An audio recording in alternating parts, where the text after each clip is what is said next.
We're seaside racing this afternoon in Australia at the nearly 100-year-old Phillip Island circuit. Originally opened in 1928, Phillip Island is a historic Australian racing venue that has seen its fair share of good times and bad. Immortalized in iRacing and making a real-life comeback, the sightlines at Phillip Island are second to few, if any. These cliffside vistas just outside Melbourne make for a perfect racing scene for today's NARL season finale. Let's go racing.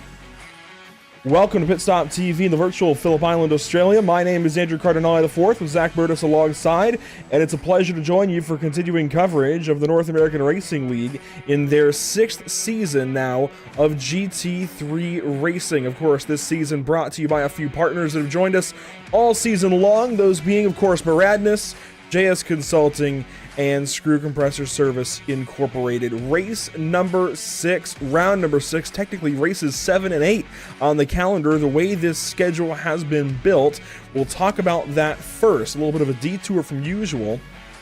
The schedule this season has gone from one side of the world to the other and back again, it's felt like, from Spa way back in round number 1 in Belgium, now to Australia for round number 6. Here's a look at it. Spa, Brazil, Nürburgring, Long Beach, Suzuka, and Phillip Island here in Australia. What a 6-round schedule this has been, and of course you can see as well, each round, they have a specific color code. The blue, those are the regular sprint race rounds. The yellow are our endurance rounds, meaning we went racing, endurance racing that is, in Germany for round 3. We're doing that again this afternoon in Australia for round 6. Enough about the schedule though, let's talk about this track. And Zach, I know this is a new one for you. You don't have the track yet in iRacing, but Phillip Island Circuit is a really fun place to go race. That said, there are few places where you can rest, very few straightaways. It's mostly turning one direction or another. Yeah, absolutely. This track has been a bit of a brain teaser for me. I'm trying to figure out how many straightaways it really has. I estimate about 3. You told me about 4. There's so many different complex corners to this track that you don't usually see on a racetrack. And I was looking over the track map, just trying to figure out a few different things, and a couple of things that you told me about, from turn 6 over in Siberia over into turn 9. It's just about flat out the entire time unless you run through some lap traffic. So I think there's going to be a lot of great characteristics of this track that are going to test these drivers in a way that, you know, is going to make them want to really fight for this championship. I know there's a lot of close battles as we roll through some of these different divisions, but I think this track is perfect for a championship round. I think there's a lot of great characteristics, as I keep saying, and it's going to put these drivers in one heck of a situation that they need to be in for their championship. It's definitely a bold choice. There aren't many places to get a clean pass made here, so it's going to be interesting to see just how much of a role qualifying plays into the day. But yeah, so I was talking about that pseudo straightaway from turn 6 to turn 9. It's pretty much flat out from Siberia to Lukey Heights. I would say flat through 7 and 8, and then up the hill you've got to brake a little bit early to get up the hill at turn 9 and not go flying off the racetrack into the sand trap there about where the Lukey Heights word is on the track. There's a big gravel trap and a wall, and you do not want to go meet it. Qualifying is underway. We'll talk about points in a moment. Eduardo Pecorini, fastest so far in this qualifying session, as you can take a look at car number 47. Adam Brockway, second quick thus far, and third is Chris Sanchez. Now, the driver we're watching has not yet joined this race session. It's Kevin Cantonio. We'll talk more about that in a moment, but he is not yet here. He is signed in, but has not yet turned a time in practice or now qualifying, as just 5 minutes remain. Want to touch on weather conditions as well. 66 degrees in the air, 68 on track. A very cool day here alongside the water. Now, down in Division 2, it's getting a little bit interesting as Pecorini goes faster. Mark Reynolds, and we'll talk more about points in a moment. Mark Reynolds, fastest qualifier at the current point in time. A little under half a second to our overall pole time. This has been a mega lap from Reynolds. Let's see what he can do here on his next lap across the board. And he was a little bit slower that time, so he's gaining up here for a lap number 3 run. While these guys get their final runs in, Zach, we can talk about those point standings. I wanted to just touch on qualifying, because the point standings are some of the most complex scenarios that we've seen ever in this series. Kevin Cantonio enters today as the points leader by 18, and so long as he's able to make both races today, I would say he is a lock for the championship. However, if he cannot make both races today, we don't know what's going to happen. It effectively bumps down to Scott Reister as the points leader, Jeremy Gonsalves second, Thomas Rayleigh third, Adam Brockway fourth, and somewhere in there, probably around the 7th spot or so, you'll find Cantonio, I believe. This is a non-droppable round. You cannot drop the sprint race, you cannot drop the endurance race, so if he does not earn points for this sprint race, he's going to drop to about 30 back, somewhere between 6th and 7th or so. That is a huge detriment. At least that's my math. That's how I think this is going to work out. We don't exactly know how this is going to play out with Kevin Cantonio's situation, trying to qualify into the Porsche Esports Championship. We're just going to play it by ear. We're going to learn along with you. Now in Division 2, it's wide open, but it's somewhat more easy to follow. This is one of the craziest points championship scenarios I've ever experienced, certainly with the North American Racing League. But out of Division 2, we have just 1 point separating first and second, Bradley Alves and Ricardo Delgado. And it has been a lot of fun to watch each of these two drivers throughout their season, along with Logan Boone, who got that win back at Spa, and Mark Reynolds, who got the win in the sprint race at Nürburgring. These guys have been all kinds of mixed around, but you see, they're only a handful of points apart. 1 point back to Delgado, 9 back to Logan Boone, 11 back to Mark Reynolds, 15 to Charles Anderson, and 17 to Mitch Buenaventura. I would say the champion likely comes out of the top 3, maybe top 4 with as fast as Mark Reynolds has been.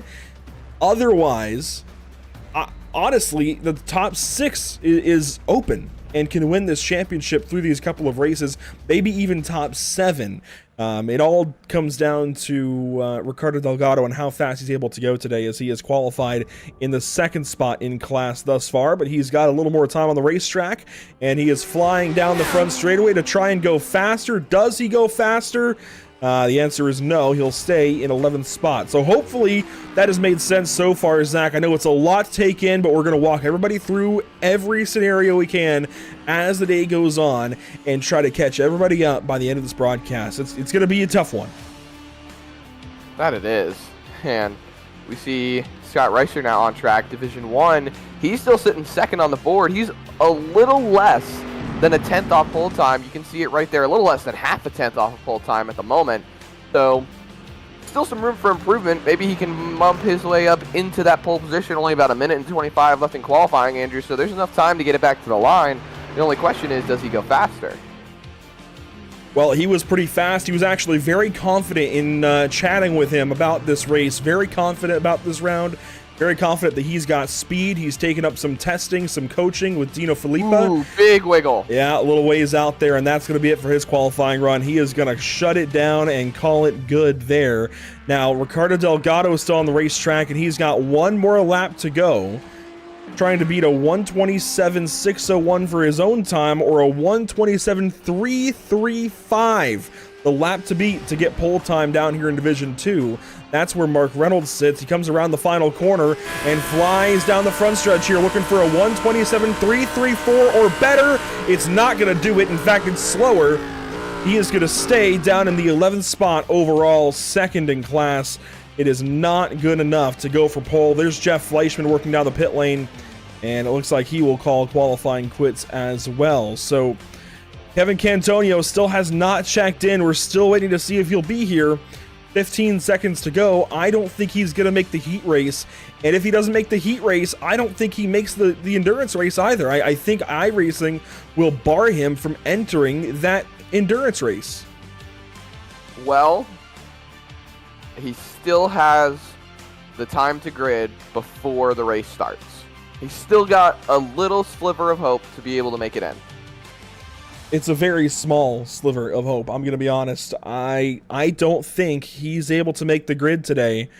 I don't think he's able to make this round, and I think Scott Reister is effectively our points leader coming into this sprint race today. Now let's go down and meet the starting grid and roll through who is starting where. Eduardo Pecorini, he was great at the Nürburgring. He's great here today again. He's going to start from the first spot. Scott Reister's going to roll off from second. Starting third, you'll find Adam Brockway. Fourth will be Chris Sanchez.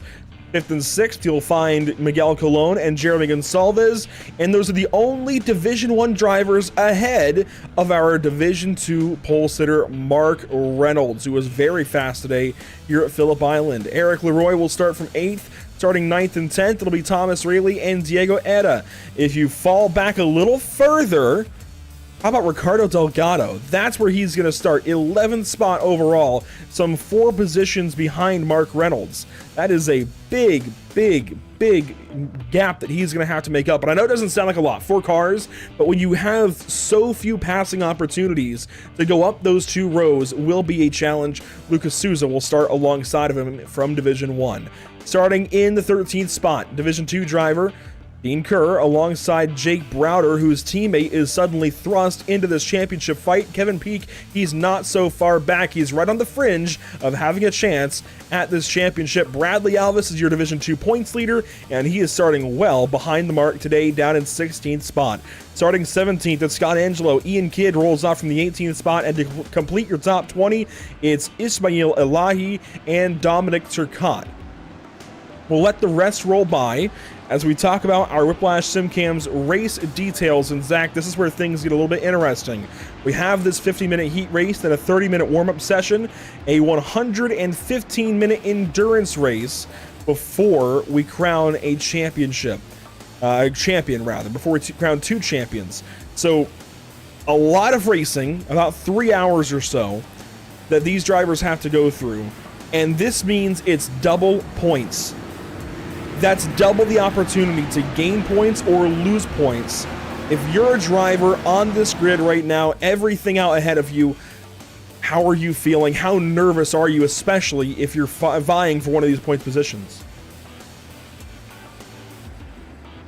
Well, I know it's a lot to dump on you. Yeah, I don't really know what to think there. There's so many different scenarios that could run through my head. I don't know how other race car drivers do it, but when it comes to me being inside my race car, when there's all these things to think about, the best thing that I can do is out of frame, out of mind. Whatever is going on is whatever you see out the visor, out the helmet, out the windshield. That's all you got to worry about. That's all you really need to worry about. So get everything out of your head. You're not here racing for a championship. You're not here racing for a win. You're here racing to have fun and do what you like to do. That's all we're here for. That's why we all love racing. We just love it. We have fun. Winning is part of the fun. But just go out there, do your thing, don't worry about it, and it'll all come to you. Well, I love that attitude. However, the reality for these drivers is points are on the line. And Cantonio is not on the grid. I believe if he does not make the heat, the way the session is structured and the way iRacing works with heat sessions, I don't think he's going to be able to race the Enduro, even if he shows up in time for it. We're going to find out, though, exactly what goes on for Kevin Cantonio. But effectively for now, Scott Reister becomes our points leader by just 3 over Jeremy Gonsalves, who starts off in the 6th spot. Thomas Rayleigh enters in 3rd then, another point back, and then Adam Brockway's in contention, Miguel Colon's in contention, and it really just changes things up. We're going to follow along with that storyline as the day progresses, but for now, the field works into the final corner before going racing at Phillip Island. The green flag is out. We're going championship racing for the North American Racing League.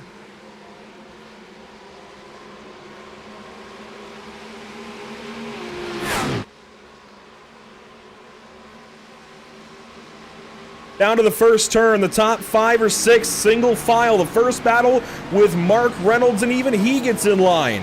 We've got a slow car. It looks like Cantonio does not make the grid. The slow car got himself sorted out. Everybody gets through the first couple of corners just fine. Mark Reynolds, the D2 leader, still has that 4-spot advantage over Ricardo Delgado. That's going to be a lot of fun to watch as the day goes on. Here we go. Brockway gets out of line. He challenges Scott Reister to turn number 4. Yeah, they still all seem side by side. as they roll through these first couple of corners. And on your Cantonio remark, it is possible if he's registered for the race, he could sign in. He would be laps down, but do you think it's beneficial to take those laps down and still earn the points? Or do you think at this point it's all up for grabs for everybody else? You raise a good point. A side-by-side contact happens between Gonçalves and Chris Sanchez. These two, I believe, had contact at the beginning of Suzuka to create the big lap 1, turn 2 crash. Now Sanchez gets in line, gives a boot there to Gonçalves, and they'll get out of that corner just fine. Turn number 10, now 11, and they work around turns 11 and 12. One lap will go complete. And yeah, Gonçalves, a problem. Here comes Sanchez and Miguel Colon. Yeah, there was a really big bobble coming out of that corner. That seems to be a struggle corner for a lot of drivers right now. Now they're side by side going up the hill down into turn 1. I don't know if there's going to be any give between these two drivers, but it looks like things will work itself out. Everybody gets clear. Single phone, maybe not. Contact. Oh no, Mark Reynolds! Hard in the barrier. There goes what could have been a championship day. He's still got time, yes, but that about ruins everything he had going for himself. There's Will Coffey and Mitch Buenaventura. He is down now in the 26th position. He's in the final couple of cars on this racetrack. Kind of gets himself some room there in front of Buenaventura, but let's go back and take a look at the replay. And what just happened? Well, oh, Mitch there stuck it up the inside, but let's go see what just happened to Mark Reynolds. That wheel looked like it was cranked over. Well, he might have been turning at the same time, but it looked like it did not steam straight. As you see them here coming up onto the front straightaway. There's the run that Reynolds got with the two cars in front of him fighting. You got to take this.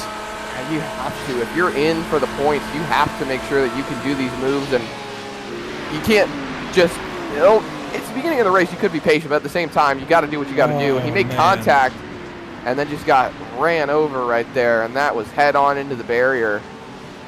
You got to feel for him, though. He was just trying to do what he could. And situations really outside of his control. Well, so watch this here. Gonçalves kind of bleeds over here on the exit of turn 1, and that constricts Mark Reynolds. Reynolds then checks up to not hit the curbing or the grass, brings the car over to driver's right, and Thomas Rayleigh runs square on the back of him and sends Mark Reynolds off into the barrier, and that is a big hit to the outside tire barrier there outside of turn 2.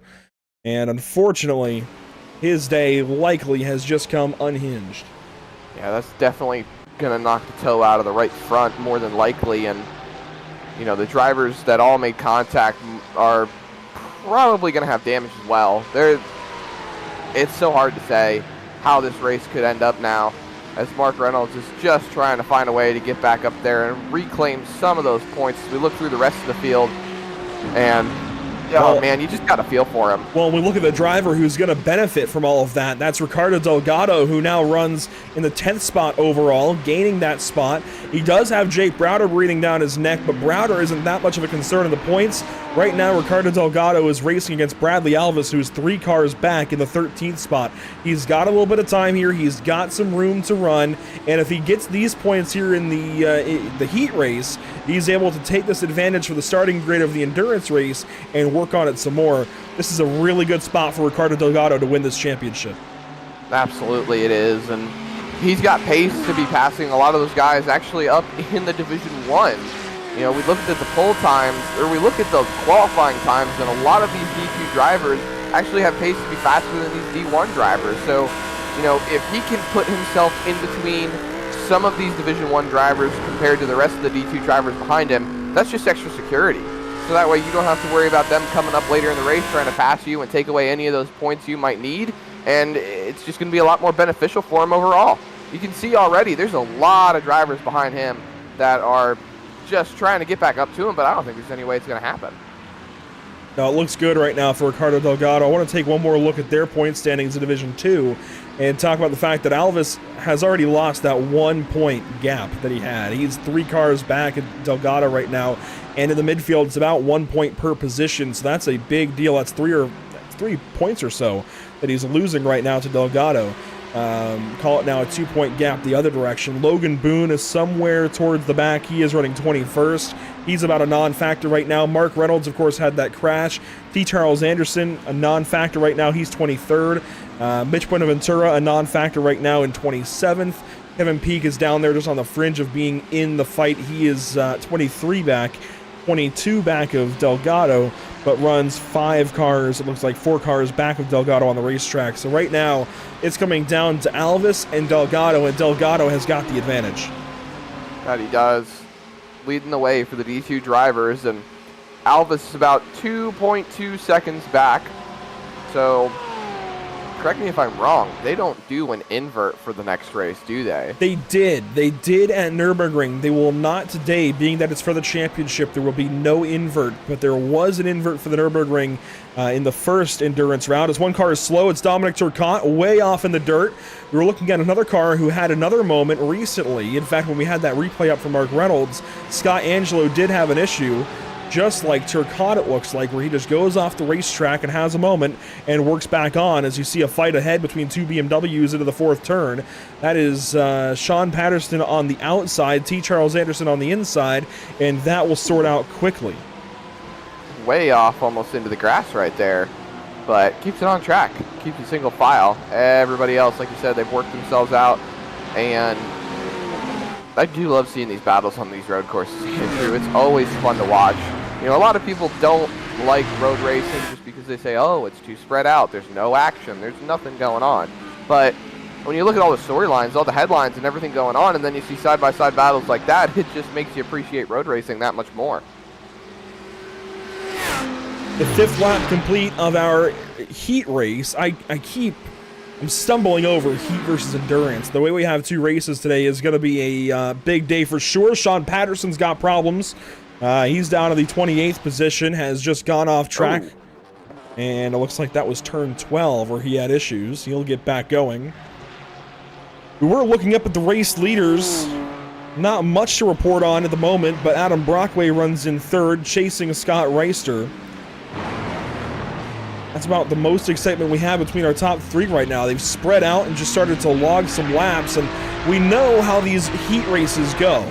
They run about 20-30 minutes and then pit, all in a rush, right at the end of the fuel window, with about 20 minutes to go, sometimes beyond that. And then they just race it out from there. So we know about how this race is going to work out. We know that Brockway does not need to get these spots on the racetrack. He can do it in the pit lane. Reister could do the same here chasing Pecorini. Pecorini really is the sitting duck.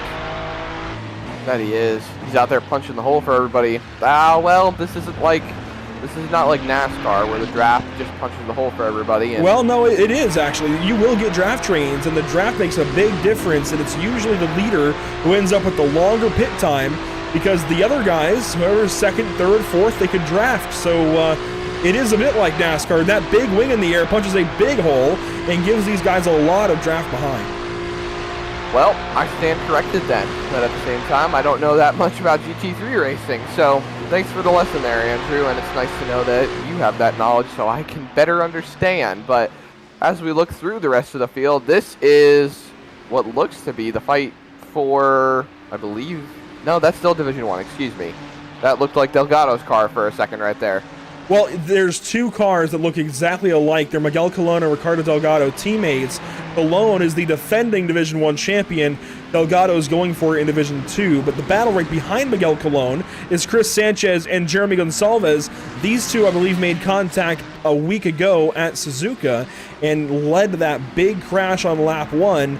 Thankfully, no issues here. Sanchez will get away. Gonsalves will have to settle for the 6th spot for now. Gonsalves, I believe, was on the attack, loses the spot back. A little bit deeper in the field, we've got big problems. Scott Angelo and Logan Boone, a championship competitor, out of the race. Oh my goodness. And taking the tow, it looks like, as well. He looked like he had a lot of damage on that car, but that's also 2 more. Oh my gosh, wow. Scott Angelo from the top rope. And I understand Logan Boone's frustration. That would be so frustrating to have happen. Here's what happened to Scott Angelo. He gets turned by T. Charles Anderson and just comes flying in. Right out of left field right there. And that, I think, is going to be a penalty. That's got to be a penalty of some sort. Toes knocked out on the left rear. Let's on get that the Porsche. slow-mo here, so it's head-on. This will be a nice shot. And Anderson just moved over. He swings back in, and then you can see there's the tip. There's the contact. Oh, wow. That's just heavy, heavy stuff right there. On that note, though, you can see right over there on the left side of your screen, that's one driver who needed those 2 spots. Would that be the one Mark Reynolds? That would be.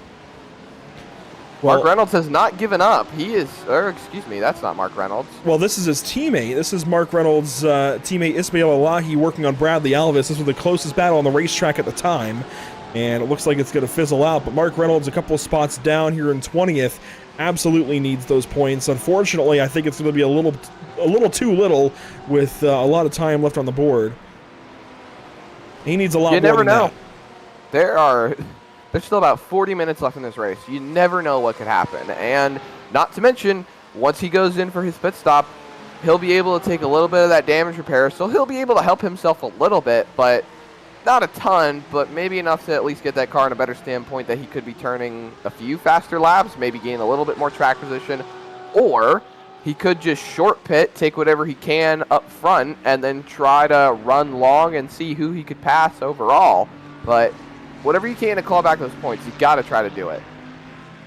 We are getting close to the fuel window where he could pit, take the short pit, and even take his fast repair and get back on the racetrack. These drivers do have one, but usually when you have that big of an incident like you saw from Logan Boone or even Scott Angelo, it's usually race ending anyways because it takes you so far out of the battle you were in. But we're watching one of the better battles on the racetrack. In fact, another one is sparking up. Miguel Colon and Chris Sanchez on the offensive. Sanchez, I believe, is local here, so if we take a look here at this graphic, yes. For some reason, I still can't get the Australia logo to work. That's how I know that somebody's Australian, is when the club logo doesn't load. So Chris Sanchez from down under at his home racetrack is charging for this 4th spot, I believe. That he is. Not too far out right now. Only about a couple of tenths in between the two of them. And there's a lot of opportunities that he could poke in, try to get a good run in that Ferrari, and maybe set himself up. And as they come onto the front stretch, he's going to be very, very close to that Audi that he's been chasing. And one car slow. It's Bradley Alvis. Want to touch on it quickly because he is our D2 points leader. He falls in behind Ian Kidd now. Drops from what was about the 13th spot all the way down to 18th. So this is a big deal, and we'll get a replay of what happened. He was racing with Ismail Elahi, another teammate of Mark Reynolds. We were just touching on them not too long ago. And this is turn 9. And Bradley just got out there. That's what I'm talking about. That grass, gravel, and wall. That's the combo out there. Ends up hooking around turn 9, turn 10. But he's going to lose a lot of time. He lost quite a bit of time right there. Puts himself a little bit further down the running order, and you can see he's trying to claw his way back up right now. Another replay on hand. This is up from Siberia to Lukey Heights. And Lukey Heights is where he has the problem up at turn 9. The turn 8 wide open through the gears. And turn 9 just going to overshoot things a little bit, chasing Kevin Peak. Gets out to the grass right there. And it's pretty heads up to try and hook around the wall where he does. Unfortunately, he still just loses all that time and falls back. And he might have actually gotten a course cutting penalty that he had to slow up for as well. Likely, as he has fallen a little ways back of Ian Kidd, but being that he was slow off the racetrack and rejoining, that should help serve most of it right away, but we'll find out if there's any lasting penalties for car 96 here very shortly. Up front, battle for the race lead, Scott Reister putting some pressure on Pecorini. Now, traditionally, we might see second place get close, but you don't usually see an actual fight. We'll see if Reister wants to fight for this spot or not. And he does. To the inside of turn 4. Sends it up the inside. Beautiful passing opportunity and pass made at turn 4 by Scott Reister. And remember, he's effectively the points leader right now, not knowing what's up with Cantonio. And Brockway was right back there looking at trying to take a move for second. He didn't go for it just yet, but the nose was there. He was showing the intent to make it happen. The rest remains all up for grabs at the moment, as now Reister puts a bit of a gap on these two drivers. He's got up to about half a second already. Like you said, Andrew, he knows that he needs these points. He's effectively the points leader more than likely. There's still no word on our current points leader, I'm assuming, though. Nothing about Cantonio yet. 15, 16 minutes in, and he still has not been able to join the race session. But I wanted to mention it earlier, actually, and something happened and distracted me. You're absolutely right that he could sign into this race right before the end of it. So he's got another 33 minutes and 53 seconds or so to actually get into the session, sign in, get on the racetrack, and get credit for this race to run in the endurance race. But all of these laps that he's already lost in the heat race, he's going to be some 30 points out of it, I believe, being that first place is awarded 50 points. So this is going to be a big problem for Cantonio. He's likely out of it for the championship, meaning it's likely Scott Reister leading, and with him leading the race, that also means he's going to go further ahead for the points lead.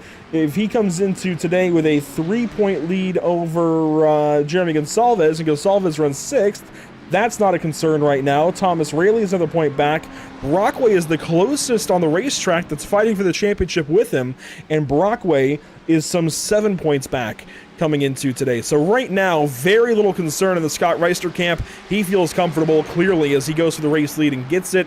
Right now, everything is car 42 out front. That it is, and he is still extending that lead further and further. Nothing seems like is going to stop him right now, and kind of taking it a little bit further back from what we were talking about earlier, when you were talking about how the pit stops are going to work with these drivers coming in and topping off and just running the rest of the way out. I think, we're about 12, 15 minutes away from that?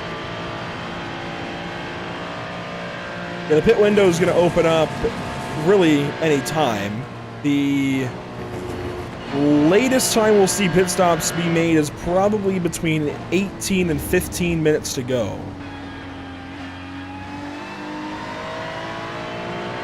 That would put us at about 14 minutes, if I did my math correctly. I was never very good at math.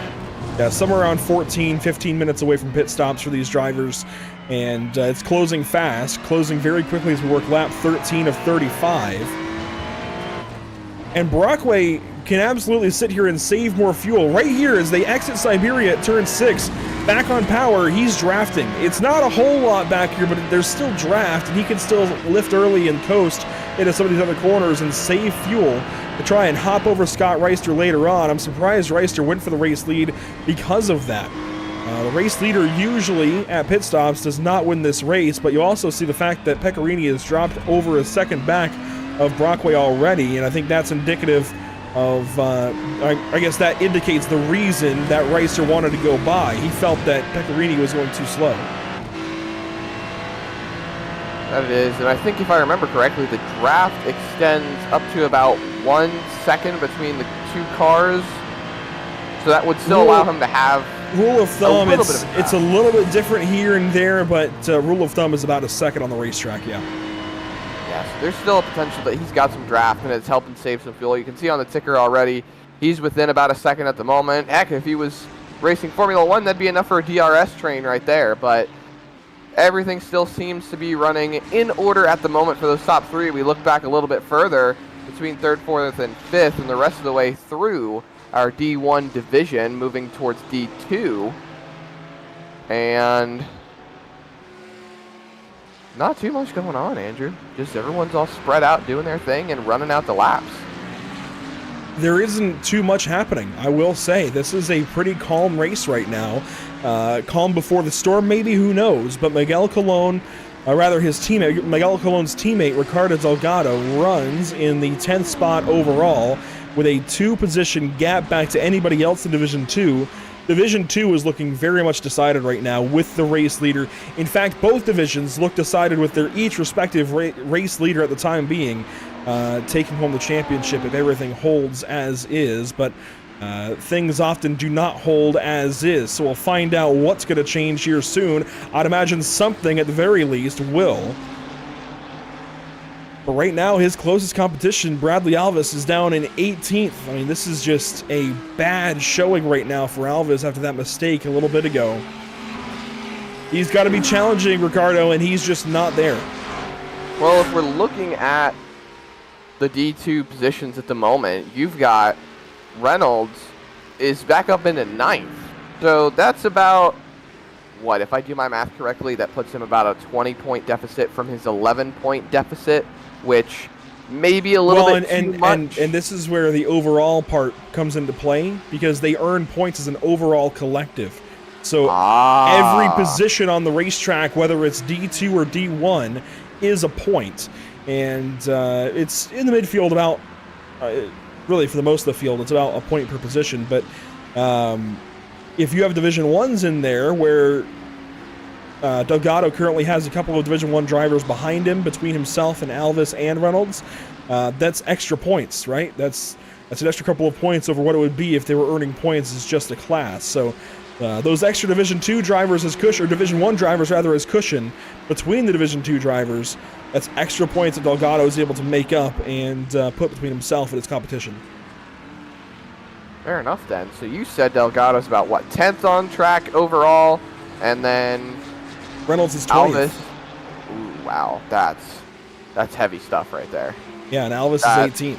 So 8 points or so the swing. I would say we probably are looking at about a 6 or 7 point gap. Probably a 7-point gap between Delgado and Alvis at the time being. And with no invert ahead for these guys, I don't see a whole lot of hope right now in the Bradley Alvis situation, unfortunately. I wish it was different, but... oh, Lucas Souza! Wide right, and that is another big hit for a Porsche at turn number 2. This is a completely different scenario, but the Aerokinetics driver just made a big mistake. I sung his praises at Suzuka today. A big mistake. Big mistake. But this is going to help those guys behind in Division 2. That it is. He is hurting bad on the front end of that Porsche. That is... I want to say it's a little bit better than what happened to Reynolds, but Reynolds at least kept his front bumper. Might still be good. The toe might be knocked out on that car. It looks like it's hurting bad. He does get in line right ahead of Bradley Alvis, so right now nothing has helped Alvis or Reynolds. Funny enough, we talk about it being a help for them. Well, not yet, as here's a look at it. Down the front stretch, you see just how close Browder and Souza were. Browder, though, fell in line, gave the spot up to Souza, recognizing, hey, that's a class up. He's faster. But as that car landed off the curbs, it just took off. Yeah, it just looked like he broke loose coming out of the corner. There was nothing he could have done. He tried to correct it, might have overcorrected it a little bit. And well, you're a race car driver. Watch this landing off the curbing. You see him just pop up onto it. And when the car comes down, watch the way it lands. And immediately, it's just off to the races. You see the rear end is rotating a little too fast. And you see he gets a little over-rotating. Right. He's a little behind at the steering already. Brings it back over, overcorrects, tries to correct again, and that's where he gets even further sideways. The left rear gets out into the dirt, and he's just along for the ride already. See, the correction, honestly, to me, looks like it was fine. It looks like he could have caught that car, and it might have been able to keep rolling. My question is his throttle inputs. Where exactly was his footing when it came down to it, and did he maybe over-rev the car when he was trying to correct, or maybe it was all said and done at the end of it? Oh, look at this fight. This is for 4th on the racetrack. One slow car. Wow, they race on by. But this is Ferrari on Audi action right now. Sanchez with the pass over Miguel Colon. It's not decided just yet. Colon fires back to the inside here of turn 10. Tries to get there. The door gets shut. And position 4 will go the way currently of Chris Sanchez. See, this is why I can't road race, Andrew, because if this were a short track, I would have poked my nose in there and tried to go for the spot. But if you're not fully alongside, it ain't your corner, so that'd be a bit of a trouble. Oh, he gets wide! Colon way out into the gravel, just hangs on to the race car. Beautiful catch. That's another spot gone for the one car. They had all been fighting for how many laps now? Just about the start of the race. You see one car already starting to head to the pit lane.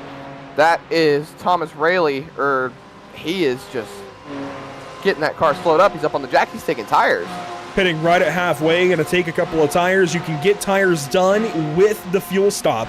You can get 2 tires done though, not all 4. So he's likely choosing, if I had to guess, we've got 1 to the right, 1 left, another right. I'm counting corners. Oh, look at the track map, it might help. Probably taking right. There's some big time left-hand corners. Turn 2, turn 3, turn 6, turn 9, turn 11, turn 12. He's probably taking rights, if I had to guess.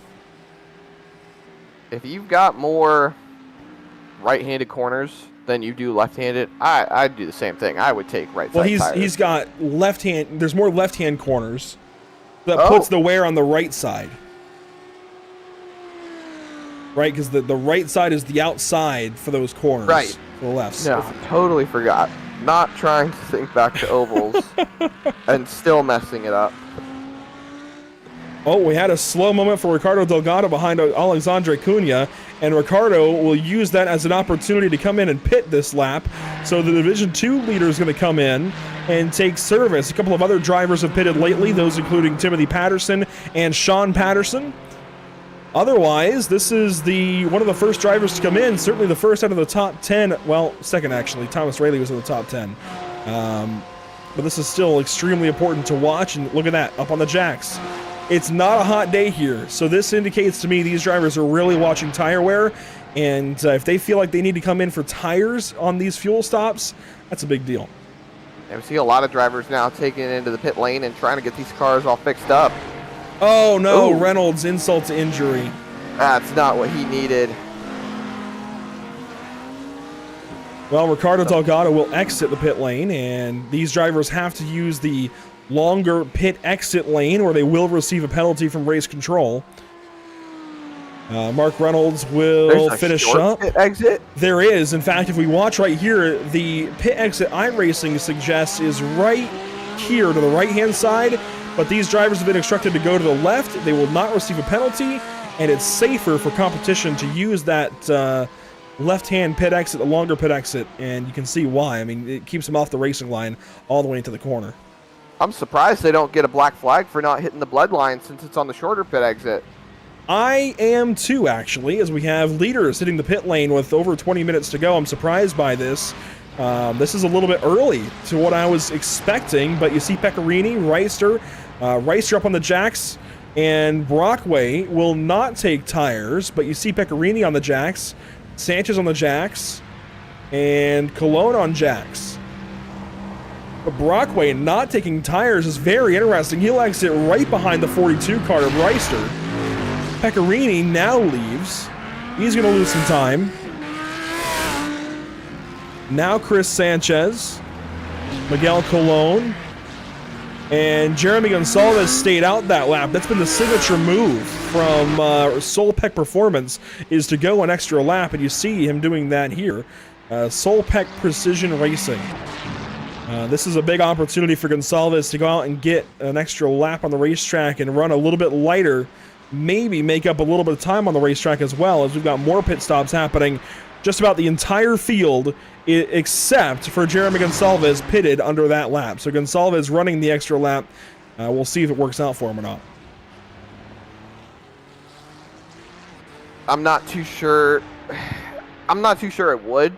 The overcut and the undercut have always been strong strategies in their own right, but I've always been preferable to the undercut just because you get that lap on the tires to be able to warm them up, get them up to temperature, so that way you're not struggling for pace overall. We got one car slow in the pit lane. Gonsalves has to go around. That was the 10. Yeah, that it was. He's coasting in. That is Jeff Fleischman. He's out of gas. Unfortunately. Maybe? Eric Leroy also stayed out, it looks like, so he goes an extra lap and will now join Jeremy Gonsalves in the pit lane. Here comes Reister, though. You can see on the ticker, he's closing in rapidly. He's going to take the lead right here. And there he goes. New leader, or returning leader, really, with about 20 minutes left in the sprint. He's got 6/10 back to Adam Brockway. This might be a race win in the making for the 42 car if he can just hang on for 19 more minutes. Now, traditionally, this would be about the time that we start to talk about driver of the day. Well, for those of you watching over on YouTube, We will not have a driver of the day vote yet. We'll have that vote, of course, at the end of the endurance race, because it is a driver of the day, not just of the race. So watch out for that. That'll be towards the end of this broadcast as a whole. Ricardo Delgado did lose a position, it looks like, in that pit exchange. He falls down to 11th overall.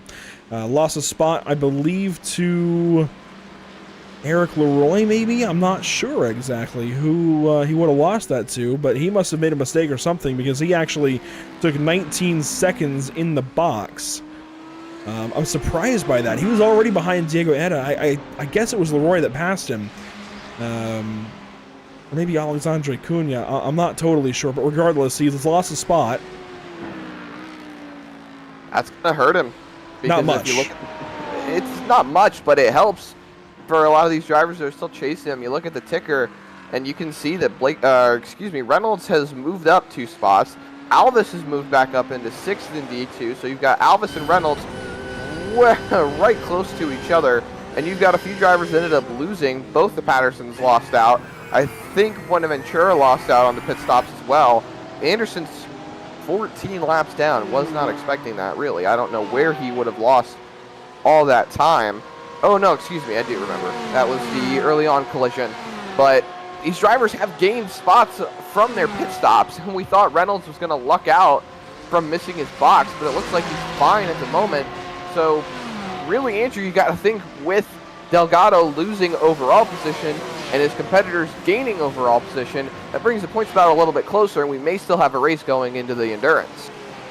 It is going to bring it a little bit closer, and it will still be a race to watch, but it's a very daunting task to try and make up that many points in Ricardo Delgado if you're Bradley Alvis or Mark Reynolds. And Reynolds runs in 7th, Alvis runs in 6th in class. They are all in line from 1st to 7th as Division 2, so we can talk about just class position for their points as well. Wait a second. Hold on. Delgado got the pole for the D2 division, if I'm not mistaken. No, that was Mark Reynolds. Mark Reynolds. Okay, so Mark Reynolds has 2 bonus points. At least correct. He should. However, those 2 bonus points are going to end up getting negated at this point because he's not going to have a clean race. He made contact, he spun out, so he's got to have at least, per iRacing standard, he's got to have maybe at least a 3x or a 4x incident point from car contact and an off track. And you've got Delgado, who's ran a clean race so far. So that would be 2 bonus points for him, ending up negating the 2 bonus points that Reynolds has gotten. Therefore, it would inevitably switch things up quite a bit. But you see, Reynolds has that car almost pristine. So faster pair. He may end up getting some spots back. You never know. And he's pulling up on Bradley Alvis here. Might be able to Big go by pull. the shut up and drive it driver. It was a little wide there at turn 2, but we'll be able to drive it back to the inside and get a decent run. This is a fun little fight. Let's watch it for a little bit, shall we? Absolutely, we shall. And Reynolds lunges to the outside. Crossing over, though. And now Bradley Alvis is all up on Ian Kidd trying to get by the 121 car. This is for top 5 overall, or excuse me, top 5 in G2. So you can see that Reynolds honestly is the faster car out of the 2 in front of him, but he's got to try to find a way around cleanly so he doesn't get any more incident points, because I believe it's, what, a 14x causes a 15 penalty or a DQ? 15 incidents and you'll get a drive-through penalty, but these drivers should be clear of that, I would imagine, unless they've gotten some off tracks. Alvis nowhere to go yet, and remember, that driver right ahead of Alvis is a teammate with Mark Reynolds. So how will that play into things? Will that driver hold Alvis up? That could hold up Reynolds. Will that driver try to get out of the way maybe so these two can fight? I mean, I don't know exactly. As you see, Kidd goes all the way to the left side of the racetrack, and Bradley Alvis stays defensive. I'd have thought Alvis would have taken the draft all the way down the front straightaway. You would think, especially when he's got a car behind him fighting. And Reynolds has been kind of lurching around, you'll say, because he hasn't particularly run directly behind Kid. It's been, Alvis, that is. He hasn't run directly behind him throughout the entirety of the race. He's just been searching around, I'll say, finding what works for him, maybe putting that car in a bit of clean air, and not to mention, they've got one more car up in front of them. Oh, Bradley Alvis, no! Big checkup, and he's going to hang on to the spot, but Reynolds absolutely got an off-track out of that as he had to go driver's right to avoid. And here comes Lucas Souza now. That definitely costed them time overall. That is not what Reynolds needed, and now he's got one driver behind him fighting for overall position. He's going to have to defend because he can't lose any more overall spots as Alvis gets loose again. Now they come around. If I were Reynolds, I would try to make this move as soon as humanly possible. Try to get around as fast as possible. Don't sit behind too long because now you've lost too much time. Your teammate is a solid 2 seconds in front of you now. This is so much time that he's lost. Need to try and find some way by, but as I said at the top of the show, there's just nowhere to pass here. It's got to happen with the long straightaway at turn 1, where you then get crossed up, or it's got to happen in turn 4 with a last-minute braking attempt, maybe turn 10 as well. That's about it for passing opportunities here at Phillip Island. It is tough. This might be one, though, as he looks to the inside. That is an opportunity made by Mark Reynolds, but he's on the outside now for turn 4. Let's see if he can complete the pass. He will not just yet. Alvis fights back on the inside. Now Reynolds will have the inside for turn 6. That should complete the pass for the 999, and it will. A good section to get it done in before it starts going flat out, and allowing these drivers to maintain their full momentum, really, so that way not much time is lost staying side by side through this high-speed section. And that is exactly what Mark Reynolds needs. He is closing that points gap back up after this wreck early on in the race that negated him all the way down the running order. So now he's got to try to find a way to keep it up as we see another attempt being made on Alvis, trying to see what can be done here. Any positions that Mark Reynolds can put in between him and his championship competitors is positions gained in the point standings. So he's got to try to hope and pray that a little bit more happens. They go defensive down the front straightaway. Al's moving all the way over to the wall, trying to get out of the draft. Well, trying to break the draft with Souza, rather. Souza pulls right up on him for turn 1, but has nowhere to go in the first corner. Now for turn 2, stays in behind. We'll keep monitoring this, but we're going to flash up forward a little bit. Alexandre Cunha working on Thomas Rayleigh. That is for the 7th spot. Miguel Colon works on Jeremy Gonsalves, albeit from afar, for 5th. And Scott Reister has got himself a 2-second race lead at the moment. He has pulled away. I am so impressed by Scott Reister and all of the work that he's put in. The hashtag on the back of the car, by the way, that is never lifted. It's fitting for Reister. I'll talk about the meaning of it in a moment, but it's fitting for Reister as he simply has just risen as one of the top drivers here in the series. He was always a Division I driver, was very solid early going, but wasn't contending for race wins. And he absolutely made the most of his Moradis coaching that he had at the time, and now Dino Filippa as a driver coach has made the most of his coaching all the way through his career in the North American Racing League and as an iRacer in general, and has absolutely put it to good use. You can see him leading this race now over the best in the series: Brockway, Pecorini, Sanchez, Gonsalves, Colon, defending champion, and Thomas Rayleigh, who got his first win this season. So Scott Reister has really put himself together as a really solid driver, one of the best in the North American Racing League now, and that feels so good to say as he's had some trials and tribulations, especially with other drivers' mistakes that seemed to always take him out early, but that didn't happen here today. With 10 minutes to go, he's got himself a race lead by 2.25 seconds. Things look good for Scott Reister at the time being, which is, of course, a good thing. And on the back end of that car, there is a hashtag, Zach, and it says hashtag never lift. It's got a little character next to it, and that is for Martin Crisp, who we learned this week has been diagnosed with terminal cancer, and that hurts to even say. He's one of our own with the North American Racing League and all of his groups on iRacing, and it's just incredible to even have to say it. I don't know even what to say. When I got the news yesterday from Scott Reister, it just absolutely was like a sucker punch. But I can only imagine what the Chris family is going through right now, and we wish Martin all the best. And unfortunately, Martin not able to be here today, but we very much are with you, Martin Crisp, and very much are supporting. You can see him here. He was on the points standing and would have been just on the edge of being in contention here today for a championship. But, of course, would have needed a lot of things to go right, but was just on the edge regardless at 37 points back, and unfortunately is not here today. Driver 59, we are with you, buddy, and hoping for the best.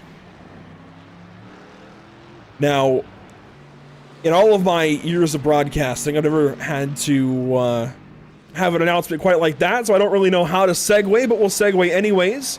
To Ian Kidd and Mark Reynolds. Reynolds has now moved into the top 5 in Division 2 and has gained himself another spot and some more points by doing so. So up to 15th, Delgado is 11th. It's going to be about a 4-point loss, which is still going to be worth noting.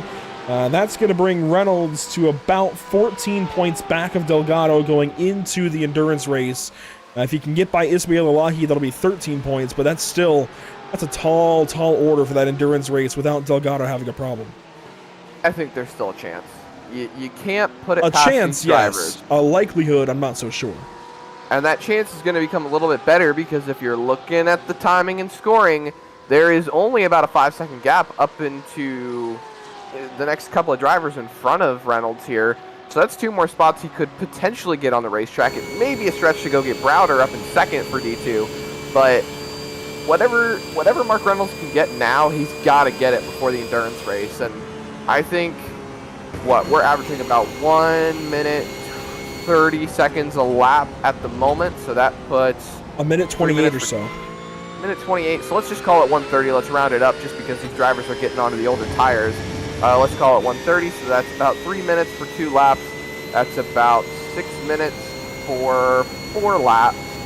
So we'll call it about 5 laps to go that he's got. 5 or 6 laps to go to catch these drivers and make something happen and gain whatever points he can before he goes into the endurance race. And whatever he can take away from Delgado's point gap, he's got to do it. He has to.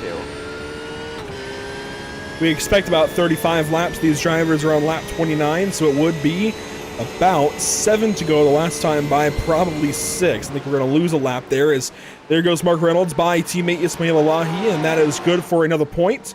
That now moves him to 4.5 seconds back of Kevin Peak, and while he is lapping faster than Kevin Peak, I don't think he has the laps to get there.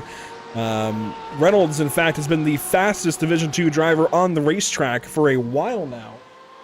And let's see, last lap was 2/10 clear of Delgado, was about a half second better than Browder and Peak.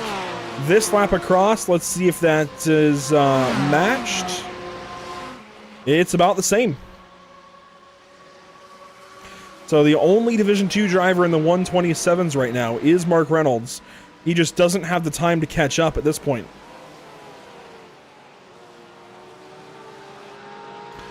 And Bradley Alvis is going to be some 6 points back. He's, oddly enough, doing worse on the racetrack, but better, well, maybe 7 points, but he'll be in a better spot going into the endurance round.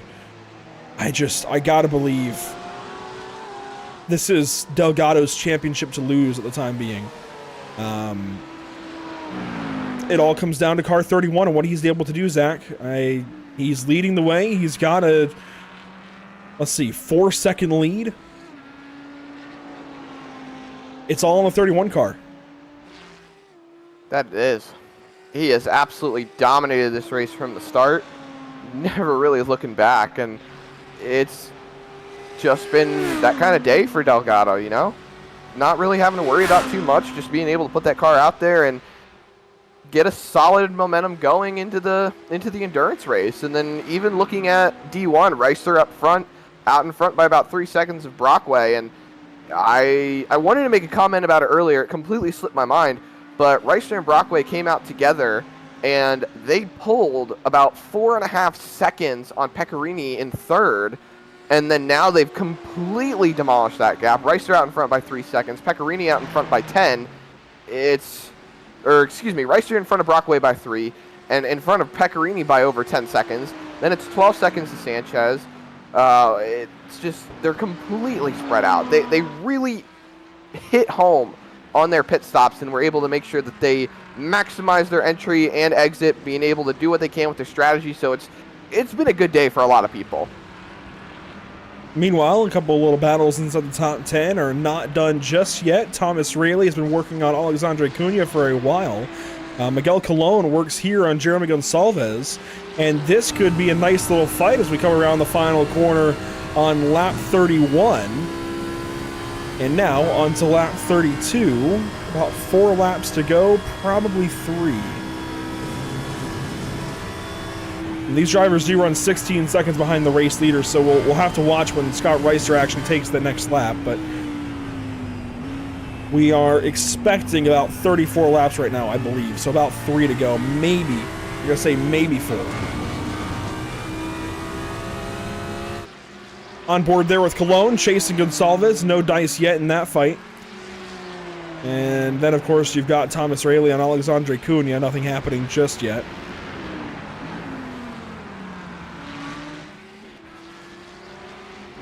So everything is calmed very much down. This is the best battle on the racetrack. Look how close they were there at turn 6. But then Gonçalves back on power faster, gets back away from Colon.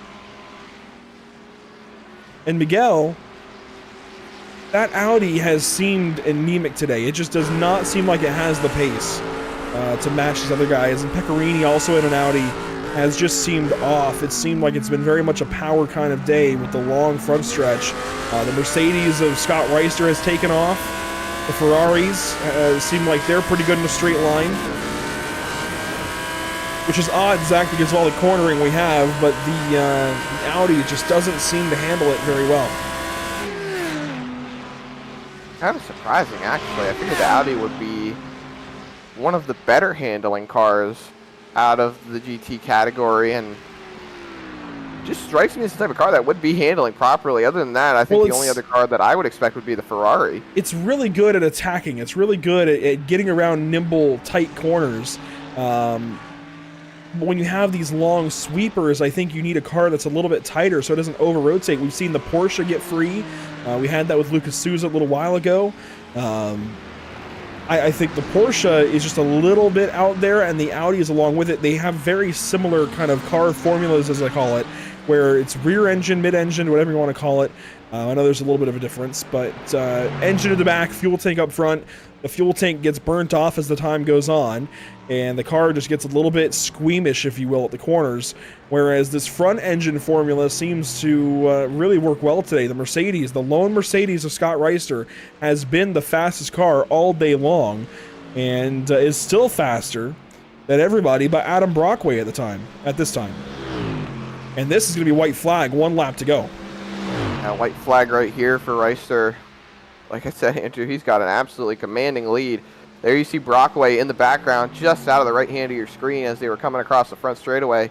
And he should come into frame right there. You can see him up there by the ticker. Just one heck of a lead by Reister. He did an absolutely outstanding job taking it away from Brockway. And now he's not looking back, Andrew. He's setting himself up perfectly for the endurance race. 2 hours of racing to come up, and these drivers are just trying to make sure they can get whatever handful of points they can. Back to Miguel Colon. Nothing changing here in this fight with Gonçalves, and same for Raley. A couple of Audis trying to make passes on a couple of Ferraris, and it's just not happening right now. And can confirm at this point, Kevin Cantonia will not make this race at all today. At least the heat race, and I don't think he'll be able to run the endurance race as a result, but we'll see. If he's able to tune in. He's got 30 minutes until that endurance race goes green, as around turn number 10 for the final time in the heat race goes Scott Reister. Just 2 corners to go at 11 and 12, and Scott Reister will have himself a checkered flag in the North American Racing League. There you see the white flag brought to you by Whiplash Sim Cams. The flashers out of the final corner, and Scott Reister is going to heat race victory lane in Australia. Adam Brockway second, Eduardo Pecorini third. Fourth place, Chris Sanchez will come around the bend. Jeremy Gonsalves will have a very, very fast one car on his coattails, but he's going to win that fight. Alexandre Cunha hangs on to it over Thomas Rayleigh. Eric Leroy, Diego Etta, your top 10. And finally, Ricardo Delgado comes around the final corner and is going to have himself a checkered flag in the heat race today in Australia. He goes to victory lane in division number 2 over Jake Browder and company. But more importantly, over Mark Reynolds and Bradley Alvis, who finished 14th and 18th, respectively, as Alvis comes around the final corner.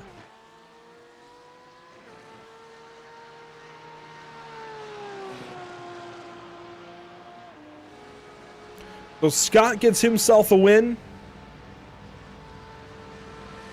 There goes Bradley Alvis across the line. He'll be one of the final to do it.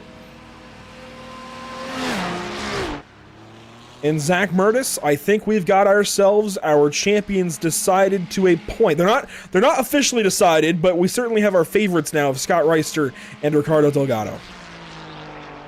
That is true, but I'm gonna say it straight up. I may get a little hate for it, but I think there is still a possibility that a lot of these drivers can still make a comeback and take the championship away. It's still incredibly close.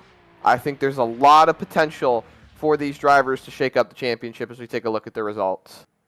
They get wiped quickly, but I wanted to have that up for just a moment anyways. And there you go. The unofficial results get wiped in favor of the warm-up session that is hitting the track.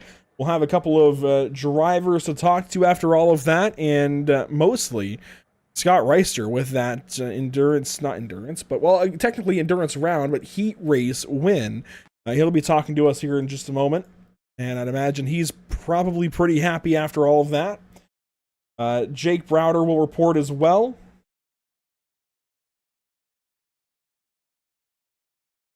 We're going to wait just a moment to see who does come up and talk to us.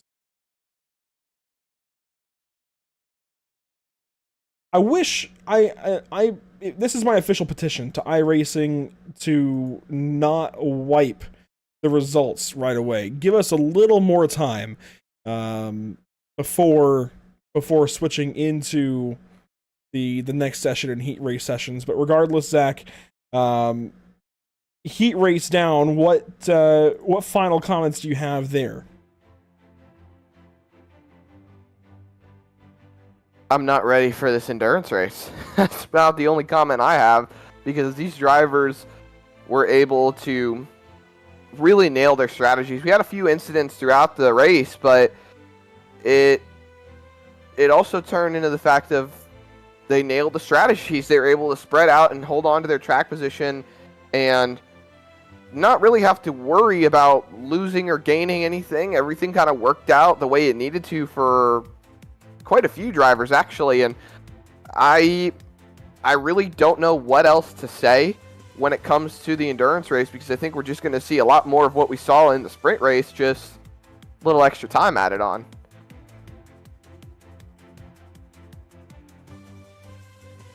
See, it looks like drivers will not come and talk to us after all of that, so we will actually take a step aside here between races, but Scott Reister gets the win after the heat race. Ricardo Delgado takes it in Division 2, and we will take a step aside for the time being and be back to you for endurance racing in just a little bit. In fact, we'll be back a little bit early before that to talk about point scenarios going into the endurance race. Stick with us here at Pit Stop TV. We have some alternative programming in the meantime, but we'll be right back in about 15 minutes or so to get back going, maybe 15-20 minutes before we go back racing with the endurance race here at Phillip Island.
If you're ready to hit the track in the iRacing Ford FR500S Mustang, then sign up for the Barber.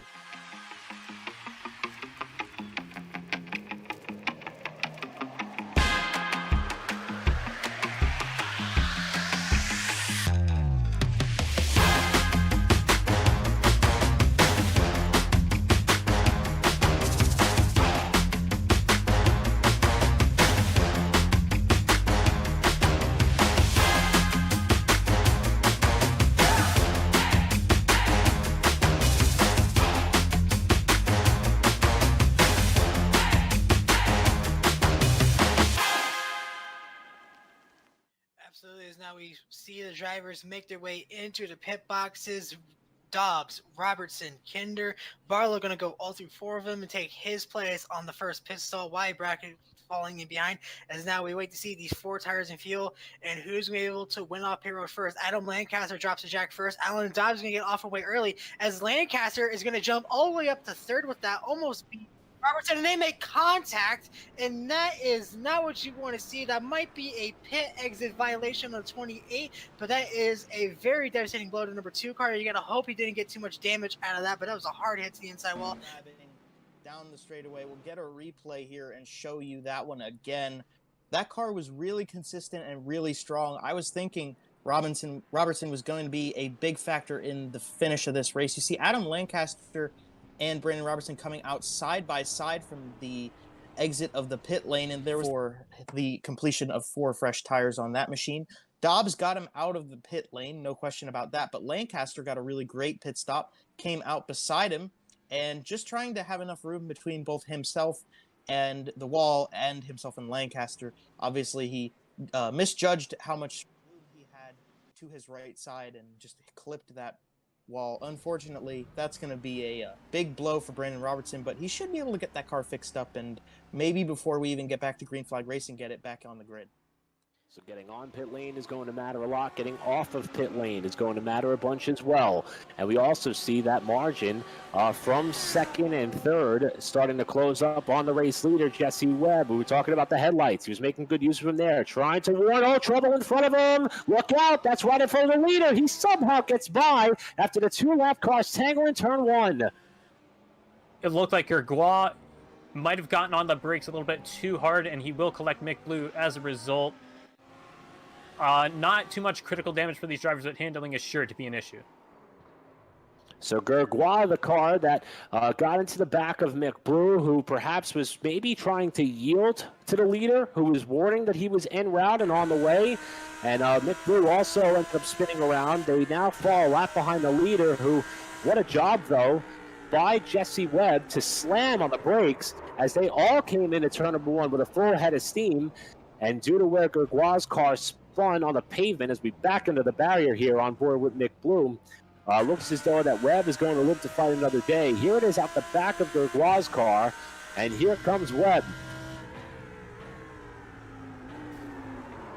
Deep down to turn number 1, just right into the back of Mick Blue, and there goes Webb, able to squeeze on by, and just like that, that is how quickly things can come undone for the front runners in lap traffic. 7 rather, and it ends up working for Bruno, but I'm not so sure that I would have done the same thing there into turn 1 like that, or turn 2 rather. Oh, Safeker's around! Okay. Oh, Jesdal had that big issue. Whoa! Hey, just punted him right around. Luckily, he was able to get that thing fired up really quick, Jesdal. Yeah, that was Jesdal. He goes around out of 7. That's what I was saying. He is the reason this all happened. So Jesdal has this spin, and wow, he just got on the power, I think, too much in that compression and spun the car around, and suddenly here comes Nate Siefker, and Siefker's just got this big head of steam, goes off track to clear him, and then gets punted off for doing so. I'm not sure that was intentional from Jesdal. I think it just ended up happening that way. Of course, Siefker going off track like that probably is already on the binders as soon as he gets back to the black there, and Jesdal just wasn't ready. Let's put that behind us. We've got to restart to focus on 2 laps to go. It's green-white checkered. Out of 100 laps, we now have 2 more to go to make it 104. Anthony Masadi, the race leader. Jeremy Berger, 2nd place. The 2-car Jack Ryan in there as well. How does this shake down? You see Stephen Parrott We haven't seen much of him. So here is. Oh, they're wrecking.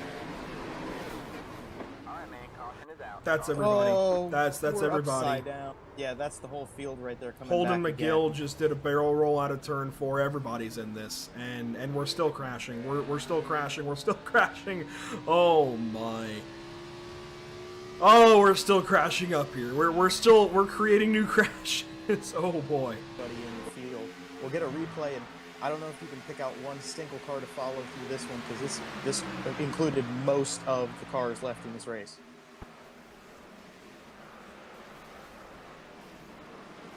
If you look at that, Landon Durhold was the only person to get through that. I've never seen a crash quite like this. You know what? We're setting new marks every day. It looks like Joseph just, I mean, he's in the throttle. He has every right to be, and just hooks the 49. And I mean, there's nowhere to go for anybody. Logan Durhold, you're right. Gets through. Oh, somebody else. Who was that? Ford on the bottom side. Oh, you know what? That was Kevin Franks we were talking about a while ago. How he might be in this thing. He's back in it, boys. Oh my. I don't know. It's hard to keep control of it, and while that didn't cause the yellow itself, because obviously you see Joseph just trying to give the shove that he needs to get the momentum towards the front, but it's this part of the turn. It's where you get back into the banking change is where the rest of the field's going to have a problem, because they're going to have... We're going to watch Kevin Franks go through this. You see them starting to wreck a little bit in front.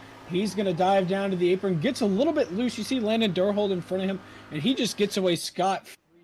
One of the few cars of the field that gets by scot-free. Sure. How about this, though? Nearly 3 wide for third spot. Brunnemer under fire from Ledecky, who's got drafting help. They almost come together at the start-finish line, and that's John Wittendorf trying to find a way through. And how about Hansen? He's trying to draw even here. We're back on board with Beats as they come to turn 2. They're going to survive the corner there. No look for the lead for the time being, but Hansen had a huge run just behind to try to get up into the top 5. And there's trouble. That's Hansen crashing there as they come through turn 4. And James Hansen was a driver who entered the championship picture third in points. And while he will have that drop week as available, this is probably going to be the round where he's going to have to take it. He's probably falling back into it, the 20s or the 30s. And that was absolutely massive contact. I believe Brady Lubenow was one of the cars involved. Hansen was in 6th. Notice that he had a huge run up the main straightaway. Looks as though may have tried to pull out and make a move. And you see, this is coming through turn 2. Oh, it started there with Ledecky. Ledecky got loose. The field stacked up behind him. And by the time the accordion kind of got back to where Lubenow was running in company, Hansen was already sideways, and Lubenow ended up piling in. Yeah, unfortunate to just see so many early runners get collected. I used the word early already, but yeah, we're early into the running. You definitely don't want to fall out of the picture like this in the first 10 minutes or so of a 60-minute race. But I think just goes to show that these drivers were probably the most aggressive we've seen early in the race so far this season. And I think we're just seeing that Imola is offering a great combination of overtaking opportunities and places to catch back up. And it's still a very difficult circuit, even if it allows a lot of chances to get back up there to a driver ahead of you. On board with Hansen. Now you see the contact there as he got in the back of Wittendorf. Ruderbusch then jacks up Hansen, sends him around, and then it's Lubenow with the big blow that gets Hansen up on his side. Driving there as they go into the corner. Vic trying to find a way through, almost over Cook turn 5. He'll fall back in line there behind the car, in which he just lost the position to there in Lowry. And this race will continue on up in a 6th spot. While we have a quick look of the top 10, this will open up an opportunity for us to thank some of those on the series side who make this race possible. And take a look at the driver who is currently running in 10th spot. That's Sarah Rabb, +6 on this race as the battle for position continues on. But there's Sarah, been able to keep her nose clean. We mentioned the impressive end. And just as we were talking about Sarah Rabb, she's going to lose it on the power off the corner. She'll now back up out of harm's way, and Sarah Rabb is going to get it right, and she will lose that top 10 starting position. And I believe I owe Sarah Rabb an apology for the jinx here. Was just about to talk about the fact that she has thrown her name on as a series sponsor and supporter. with her liveries by Sarah Rabb, with her graphic design experience of over 7 years, with awards at local, state, and national levels. She's absolutely committed to making sure that your next livery or logo is a masterpiece, just like her beautiful race car here that she had now sent sideways after catching the curve there on driver's right, and that has kicked her out of a top 10 running position. So what a heartbreaker for Sarah Rabb. But nevertheless, we will continue to acknowledge the fact that she supports this series in more ways than one, and hopefully she will have an opportunity to get back up into a top 10 spot before all said and done here. Man, that Probably really go to hurts. third and fourth. We go.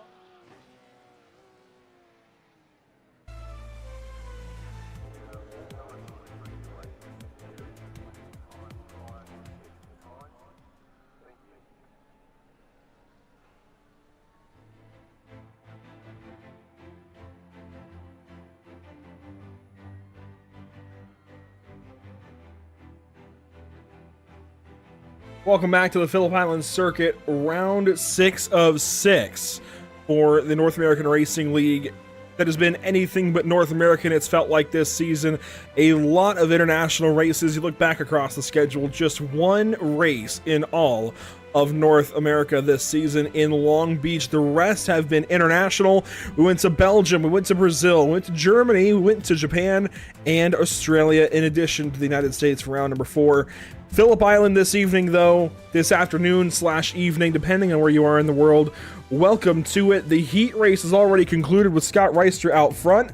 We'll grab driver 42 and talk to him after his win, his very first win in the GT3s at all for the North American Racing League. It's good to talk to you, Scott, especially on the heels of a race win. I thought for some reason it wasn't your first, but I was mistaken. It was your first, so congratulations, double time there, getting your first win ever in the North American Racing League. Can you go for 2 today?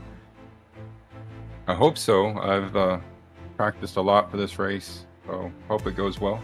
The long race. 2 hours of racing, or just about anyways, an hour and 55 minutes total. A long race then, of course. We expect, what, 2 pit stops in that time, or 3? I think everyone will probably have to go 3 pit stops. So on the verge of 2, likely 3, but regardless, a long race for you guys. How much does this element of endurance and attrition come in today? And especially, we saw it at Nürburgring, we see it here again today. This long day of you guys at your sim rigs, about 4 hours or so at the sim rig total between practice, qualifying, heat race, warm-up, and now the endurance race coming up. It's a long time to be at the rig and a long time to be mentally focused in. How big of a deal is that? It's a big deal. I mean, we've all put a lot of practice in for this race. So just prior to this race, I was probably practicing about an hour or so. So the time on the wheel was going to be like almost 5 hours total today. So yeah, I'm excited for the race. Just hope it all goes well. Got a lot of fast guys behind me. Adam was really quick, and a couple other guys really quick on this track. So just try to keep it clean and do my best. That's all I can do. I love that you acknowledge their speed, but you had the best speed of anybody today. Is that, I guess, expected coming in? I know you were pretty confident when we chatted a little bit before this event that you had gone through some driver coaching with Dino Filippa and it had worked. Are you still that same confident, Scott, or is it even more confident, or where are you at? I'm comfortable with this track, but there's, like I said, there's some fast guys behind me that are just as quick. I think Adam was really quick at the start of the race, and I was just doing my best to hold him off. So yeah, it'll be interesting what happens the next. I mean, it's a long race. Gonna be some fuel strategies and so forth. So, but that race, that last race being a first win, I've been trying many years, been very close many times.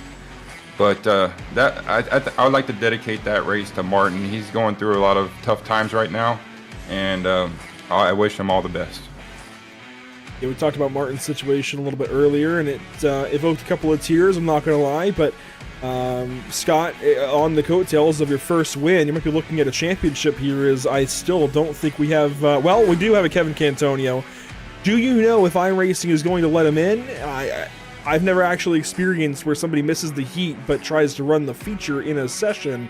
I'm not sure if iRacing is going to transfer him or not. It looks like he's in the warm-up, so probably maybe it'll transfer him in. Hopefully he gets to race. I know he had some prior arrangements with another race, so unfortunate that he couldn't make it the first race. Hate to see that.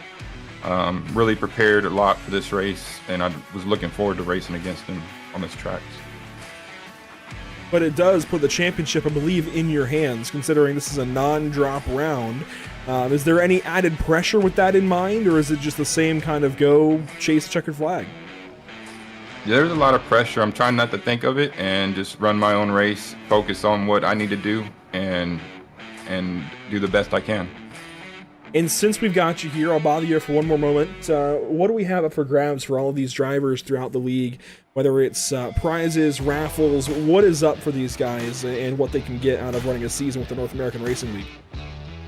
Other than the gift cards that we've been giving out each race, the iRacing gift cards for finishing positions, I'm going to do some extra stuff at the end of the season. Daniel Morad with Moradness is going to graciously is donating some glove gift cards for raffle winners, and then I'm going to raffle off any prize money that I win for the championship. I'm going to raffle that off to individuals that haven't had the opportunity to win anything this season, and throw in a couple of other things for people that drivers that haven't gotten any awards this season, just to make it, interesting for them. So. There you go, Scott Reister. Thank you for your time. Congratulations on that race win. Let's see if you can go and make it double today. Yes, fingers crossed. Focus. Scott Reister focused and going for it here in the endurance race. Best of luck to you, Scott. And this will be an interesting race to watch happen, Zach, as we kind of transition back to traditional race coverage. This is going to be a very, very interesting endurance race and now point situation. So if we bring up the points graphic, Kevin Cantoni, I wish we had time to fully update these in between races, but we don't, unfortunately. In fact, we don't have official points yet from the series anyways. So regardless, Kevin Cantonio was likely a scratch for the championship battle. That means it's all on Scott Reister, Jeremy Gonsalves, Thomas Rayleigh, and Adam Brockway.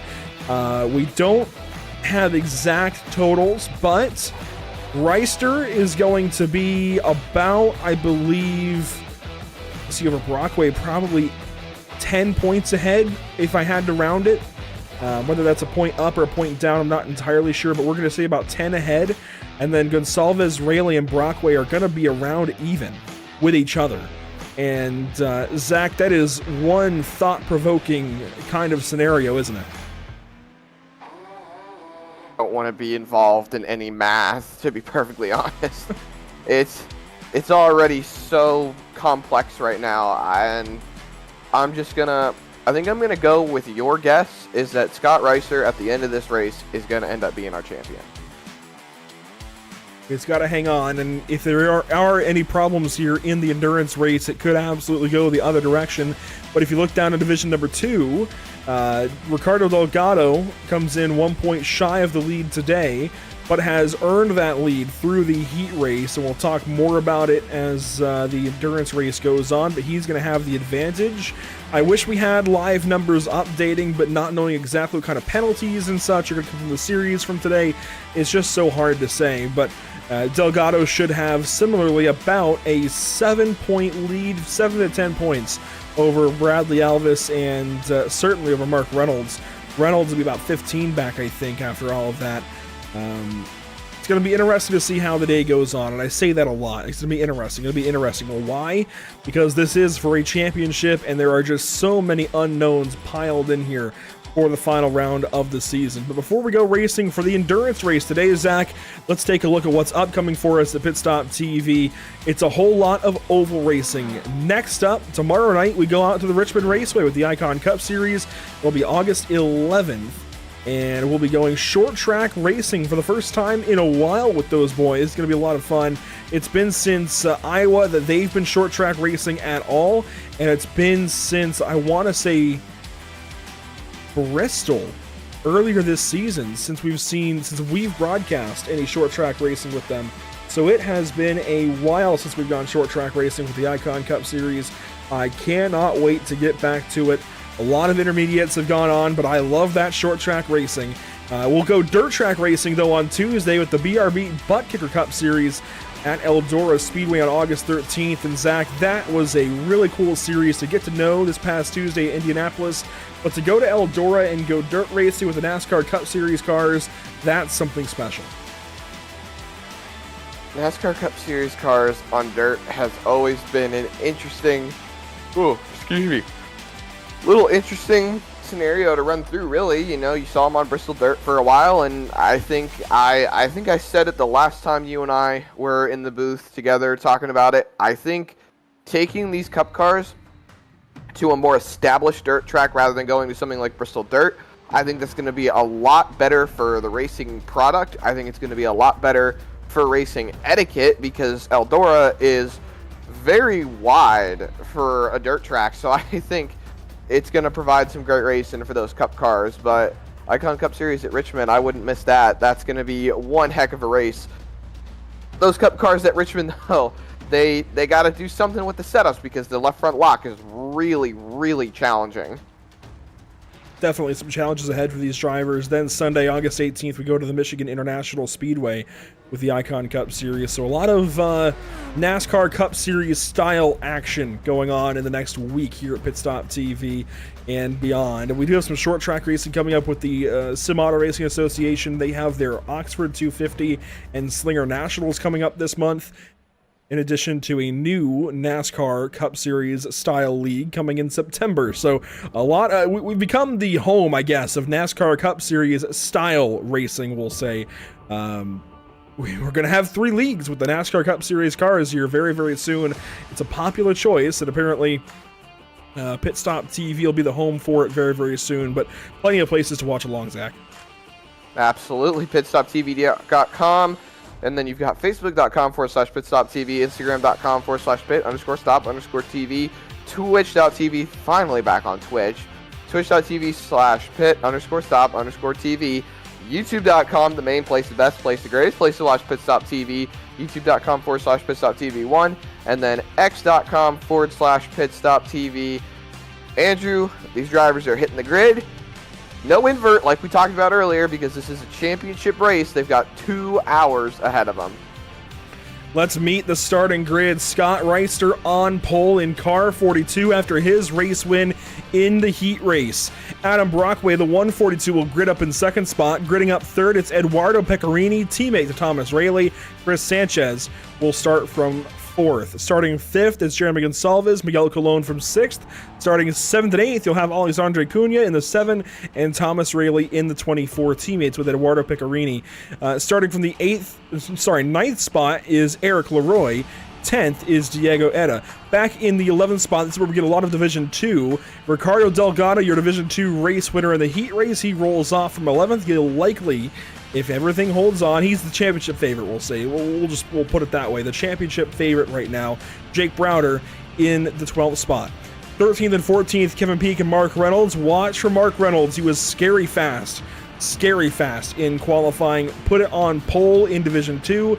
Had that issue early in the race. He could still fight back maybe for a race win here before things are said and done. Rolling off from 15th, it's Ismail Ilahi, there we go, alongside Lucas Souza, then Ian Kidd, Bradley Alvis, Dean Kerr, and Mitch Buenaventura, the completion of your top 20. If we roll on through here and get towards the back end of the very back end of the field, you'll see that Kevin Cantonio has gridded and is being allowed by iRacing to run this race. Now, that said, he's going to have a massive deficit, but technically, Zach, his championship is still alive. It is. He's, like you said, Andrew, he's going to be at a massive deficit. But there are enough cars that if Scott Reister were to, say, have a bad race and end up putting himself down the running order, then that's the potential to still win this championship. But it would take a lot more than Reister having problems. It would take everybody in front of him. That is true. That is very, very true. Not to mention, if Reister gets a clean race, that would be 2 extra bonus points. unless he's already collected the... That actually is a good question that I never brought up. Are you able to get those bonus points in the sprint and in the endurance, or is that only for the endurance race? They're treated as two different races. So that's two extra double bonus points day. right there. The double points day. Points for the heat race, points for the endurance race. The heat race really is a sprint. That's really all it is. They're two separate races, two different points paying opportunities, a sprint race and an endurance race.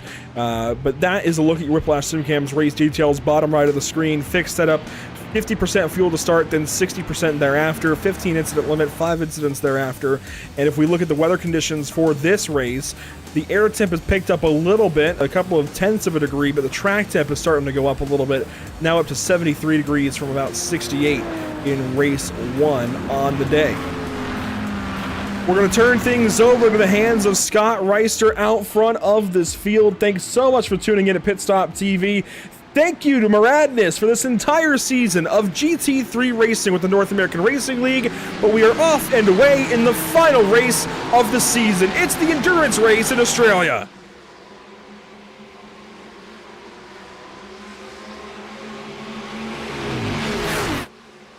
Down the long front straightaway and down the hill to turn number 1. A big move from Gonçalves. He poked to the inside. He ends up falling back out. Sideways he goes. 1 car, 3 cars off in the grass. It's Sanchez. It's Colon. It's Gonçalves.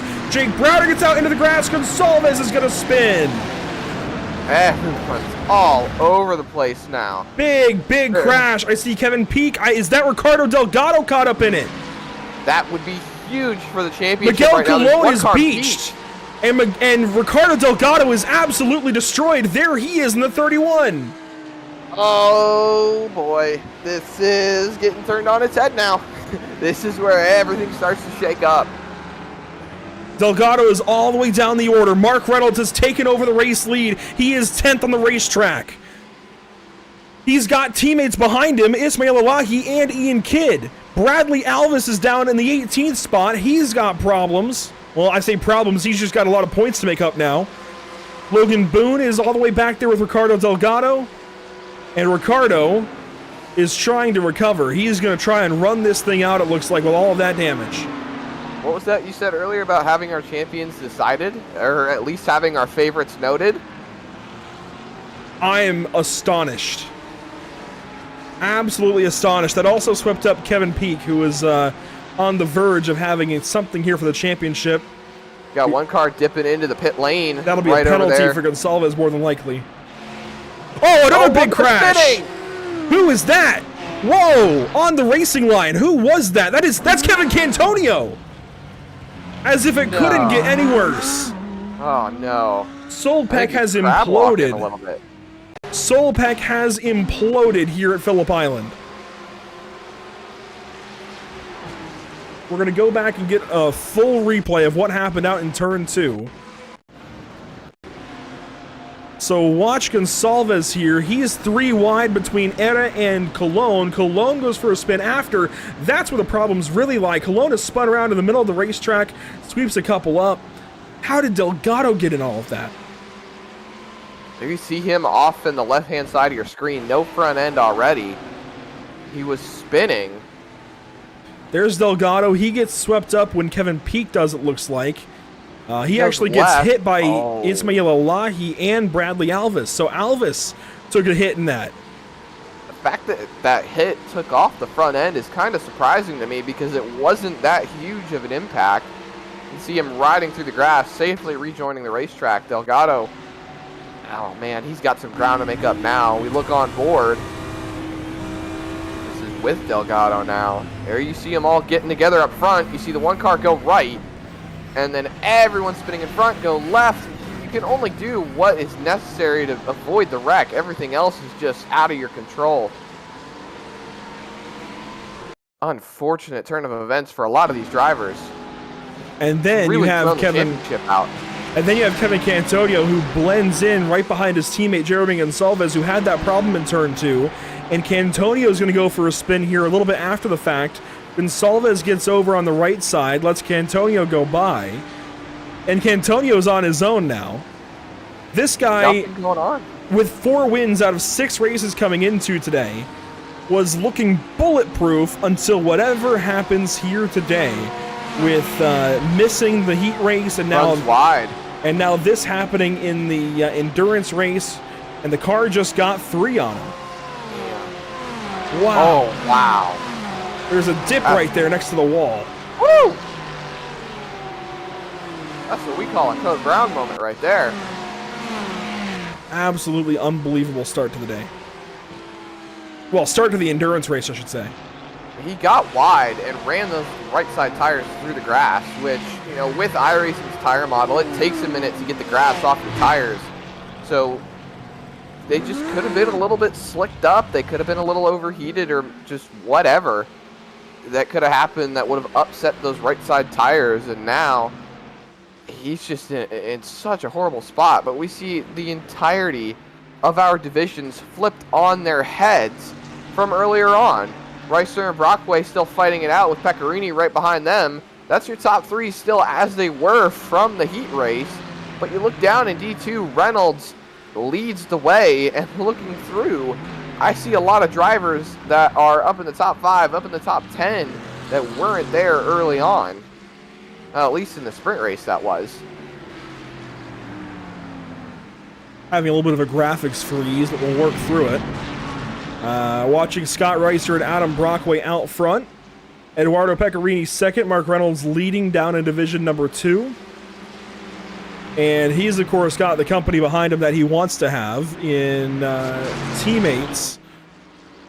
Oh, here comes Adam Brockway looking for the race lead on Scott Reister. And Brockway is going to step right on through. Going to bring Eduardo Pecorini. And that is a change for the race lead.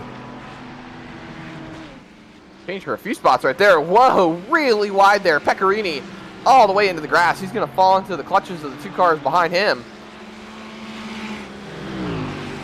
But now we've got a change up in front, and I'm gonna ask. I'm gonna regret it, but I'm gonna ask: how are we looking math-wise for the points now that Reister's lost the lead? Well, of course, he has the advantage coming in of about 10. So if he loses the lead, we're going to call it about 7. That he's still got over Adam Brockway. Brockway has got a lot of work to do, and there's only so much he can do. If he's leading the race, he's already got the top spot. He's already earning max points, right? There's nothing more he can do except for hope for a problem for Scott Reister, and you never really want to hope for a problem for somebody you're racing, but this is about the time that you start to have to. Well, now if you're Pecorini, you really got to hope there's a problem, because he needs to get as many points as he possibly can, being probably the lowest of the 3 running up front, and he just got an off track. That's going to be an incident point, and that's going to cost him 2 bonus points for a clean race. So now he has to worry about getting in front of both of them and, you know, hoping they have a problem. And you never want to hope that somebody has a problem, like you said, but at this point, if you already know that your competition is class of the field, what else can you hope for? That's a good question as we watch still Brockway, Reister, Pecorini, Cunha, and that is Thomas Rayleigh at the back end of the 5-car train that leads this field. We'll stay here with the race leaders for the time being. Not a whole lot really going on that we are aware of at the moment. We can fall back here actually to Mark Reynolds, who runs inside the top 10 still. There he is. He runs right behind Eric Leroy in the 44 car.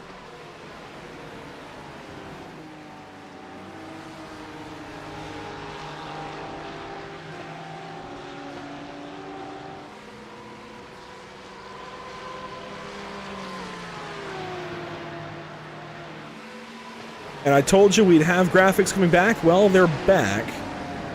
And so there is your ticker. That's going to tell you all about where everybody is. That is what we were waiting on. You see Reynolds still with the race lead. Not much changing right now through the entire field. There aren't many battles on the racetrack. It's really just lines of cars where guys are about, you know, a tenth apart, or not a tenth apart, a half second apart or so. A couple of tenths apart here and there. There is a battle, though, with Fleischman and Browder. Here we go. And Fleischman's going to take the spot away. Lots of good battles on the racetrack right now. These drivers are starting to spread out a little bit more, and you know, I'm I'm looking at the running order, and I'm just looking at where everybody's at the moment, and I'm trying my hardest to put some math together. Cantonio runs in the 10th spot at the moment. He is almost a full minute behind Brockway, who's leading at the moment, almost a second over Reister. So Cantonio has gained he's gained a little bit in terms of position for D1, but I don't exactly know where he is overall, because he did actually go to the pit lane and take his fast repair. 24th. My goodness. He is very nearly dead last, and the championship hopes are cooked, I'd say, for the 15 car. Never say never. He would have had to go out there and run the very top of the field here, and it's just not happening as Leroy and Souza start to fight. Leroy going to get the spot away. Souza relents.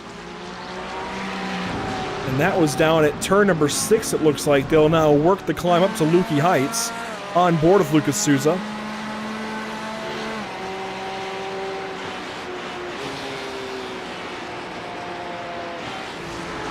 Closing in just a little bit right there.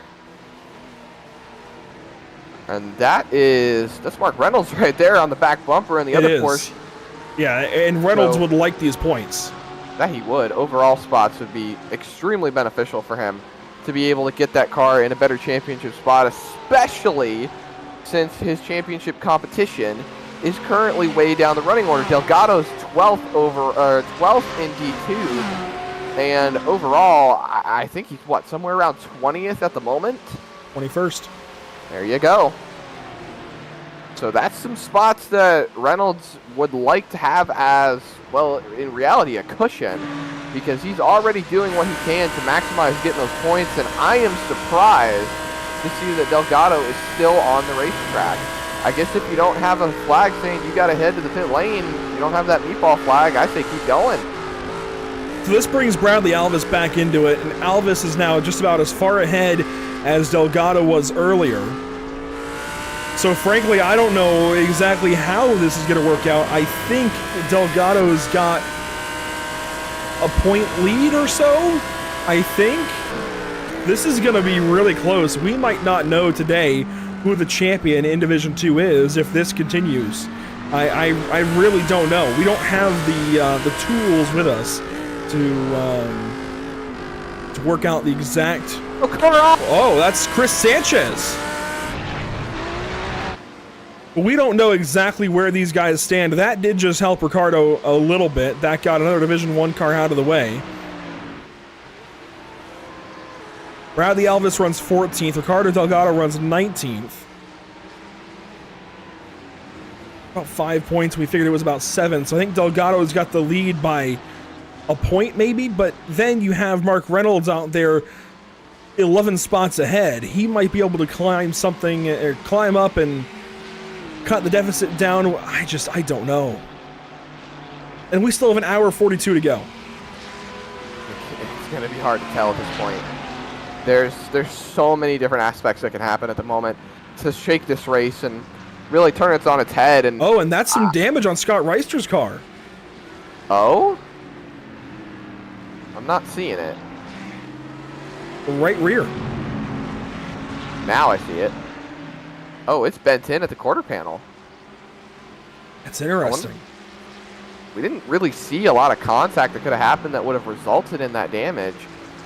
Then that brings up a point. Does he have an incident point that could result in him losing 2 bonus points? He's still got, if he runs second, even third, he's got enough points over Adam Brockway. And again, Brockway isn't going to be gaining anything extra. He's already gaining the most he can right now. He would only gain 3 points, like you said, compared to Reister at the moment. That's 1 point for position and 2 points for bonus points. Well, so I believe it's 50 and then... Oh, I'd have to get clarification. You know what? I can get clarification if you give me a moment of your time.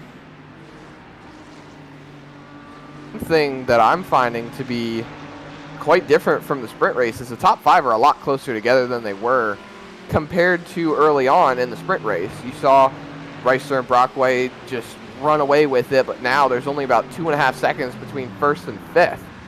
So that's a lot closer than what it was earlier, especially since the closest battle on track at the moment is right behind Reister in the third and the fourth spot. So everybody's still trying to... It's 50 then 48, so there's an extra point for the race win. So that's 4 points the difference. When we figure it's about 10 points, we said? Just about. So that would be 6 points the difference between Brockway and Reister. Yes, no, maybe? Something around that as Reister continues to just hold on to the second spot over Pecorini. This, of course, a championship scenario right now unfolding before our eyes.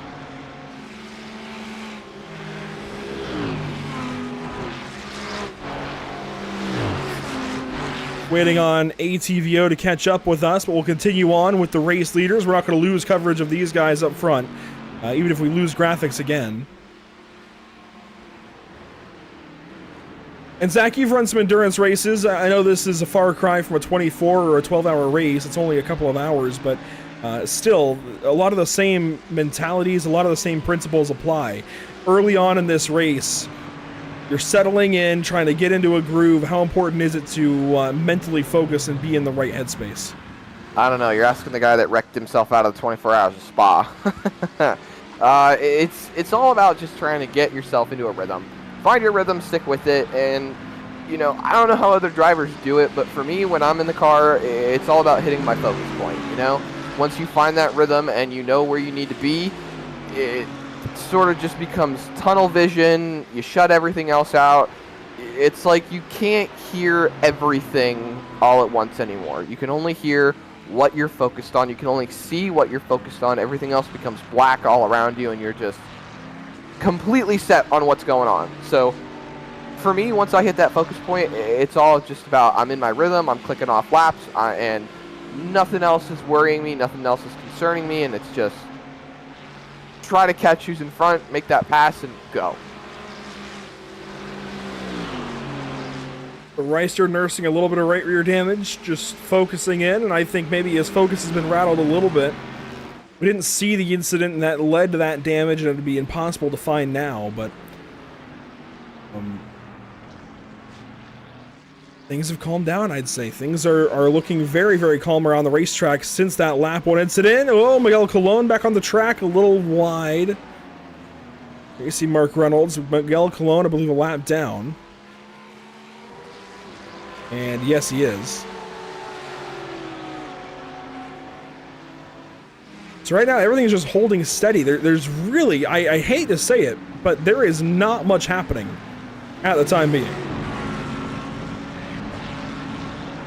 But we have to wait kind of on that first fuel run to mix things up, and these guys will run about 30 to 40 minutes on that first tank. We saw about 30 minutes in the heat race, the sprint race these guys ran. They ran about 21 minutes to go, if I recall correctly, so we're expecting about the same. They might run a little bit deeper, of course, that once they fill up on fuel for the first time, they're going to have a little bit of extra fuel that they can use to keep going the distance. Of course, this is a 50% fuel limit to start, and then 60% every stop thereafter. Which is interesting, Zach, very interesting. We haven't had many situations like that before on Pit Stop TV, at least. So it's kind of just an extra little detail thrown in there. Whatever shakes up the racing, honestly. Whatever makes them have to think a little bit more, have to be more conscious about what's going on as we see our graphics have returned to us, thank goodness. And, you know, it just... If that's the case, then how many laps do you think they can go on a fuel run then? We saw them go about, what? Everyone started pitting about halfway through the sprint. That was about 50 minutes, so maybe in the next 10 minutes or so we'll see them starting to duck into pit lane. Let's see, hour and 25 or so left is where I expect these guys to pit for the first time. And then they can go to inside of an hour The second fuel run. There'll be about 4 fuel runs in this race. I doubt anybody is going to do this on 2 stops, especially considering how early everybody stopped there in the sprint race. We do have a battle, though, between Lucas Souza and Eric Leroy. Miguel Colon right on the bumpers of these guys. Mark Reynolds is there as well. Reynolds would love to go by the 44 and the 6, but right now it's just not going to happen, I don't think, because there's some other situations developing across the racetrack. Ricardo Delgado has pitted as of about a lap ago. So there's his car, but he is now in 27th. So right now he would lose the championship. And I couldn't tell you if it'd be Mark Reynolds or Bradley Alvis, but I think it would be Bradley Alvis with the advantage at the time being, but not by a whole lot. There's still an hour and a half left to go, Andrew. There's so much that can still happen with these drivers, and I think, whoa, we got one car on pit lane. And that's damage on the front of that car, too. That's a hood flapping. That could be from the lap 1 incident from Rich Buenaventura, but he comes in and takes service. I believe he's had damage for a little while, so not too much of a concern there. Meanwhile, Bradley Alvis off the racetrack over in turn 4. The first of 2 hairpins back-to-back. Goes out in the grass and comes back on, now behind Ricardo Delgado, who's got more damage. Are you kidding me? He's already used his fast repair. Which means he can't take any more heavy hits, because that would just extend pit stop times. He was just racing with Dean Kerr at turn 2. And take a look at this. He's already running dead last in Division 2. A lap down. Normal. Oh, they're fighting up front. And that was the Bradley Alvis incident. Ricardo Delgado just gets into Dean Kerr, tags him around, and that's how Delgado gets the damage. And that was where we picked him up, with Delgado and Alvis. So we picked it up right after the incident happened. And that's going to be brutal. I mean, that's 2 spots that he just gained, but at the same time, no, he's a lap down. He's a lap down. Oh, that's right. So he's a non-factor right now, a lap behind these guys. He's already pitted and took 40 seconds of the box. That was Bradley Alvis. He got blocked all the way down the racetrack by Jeff Klein. Way wide. I think kind of gave up on making the corner. Let's ride on board. He has the run right here. This is where he decides to go make the move. Goes to the right, gets squeezed. I think that was all out of frustration. Yeah.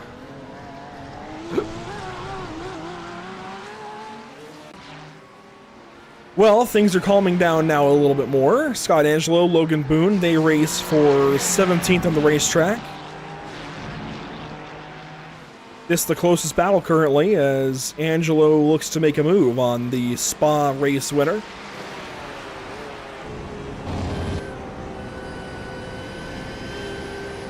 And Zach, I want to thank you for checking in this afternoon. I know this is not your usual forte with the North American Racing League, but stepping up where unfortunately we had a cancellation at the last minute. Do appreciate you lending us your voice for the day, the afternoon, and into the evening here on August the 10th. It's been a pleasure as always to work alongside you, and I know you do a lot of work, of course, with the Icon Cup Series and BRB Butt Kicker Cup Series with us at Pit Stop TV. As here's a move from Scott Angelo to go by Logan Boone rather. But we appreciate having you here today, Zach. It has been a pleasure as always.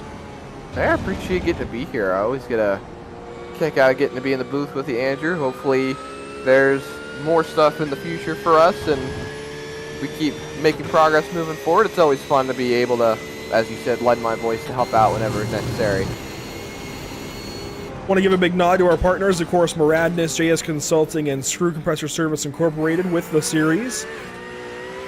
Here at Pit Stop TV, we give a big thanks to Whiplash Simcams, ATVO, CC's Business, and Cody Williams Design, making these broadcasts possible. You'll soon see some of Cody's designs at work for us at Pit Stop TV as he's actively working on designing some new paint schemes for us at the channel. When you look good, you feel good. When you feel good, you race good. So rev up your style at Cody Williams Design. Check out Cody Williams Design for all your iRacing and IRL design needs. Basically anything relating to racing designs, he's got you covered. That is Cody Williams Design. Meanwhile, Lucas Souza goes off the racetrack at, was that the final corner? No, that was turn 3, I think. Or turn 2, maybe. And yes, it was, as he gets back on the racetrack in front of Mark Reynolds. I keep saying Logan for some reason. Miguel Colon has gone by the Mark Reynolds machine. That is not for position. Miguel Colon is 1 lap down. Up front, there's still a train behind Scott Reister. Brockway has taken off, much like he did in the endurance race at the Nürburgring. But Reister runs second. Third is Eduardo Pecorini. Fourth, Alexandre Cunha. Fifth, Thomas Rayleigh.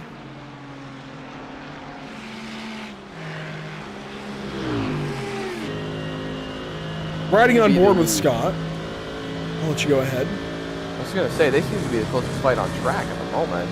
The 3rd, 4th, and 5th place running cars. They're only about, what, 6 tenths apart from each other? Some of the closest, for sure. They've been just running very, very close at this level of gap for the last 10 minutes, 15 minutes. I think the closest battle on track actually would be 2nd and 3rd in Division 2, and then the rest of the way throughout the field, there's just not too much else going on. 5 tenths between 3rd and 4th in D1. It's about a second now between 4th and 5th in D1. So yeah, there's not a lot of battles going on. Everyone's just all spread out. They still got about an hour and a half to go. I think the next closest battles we'll see is once pit stops start.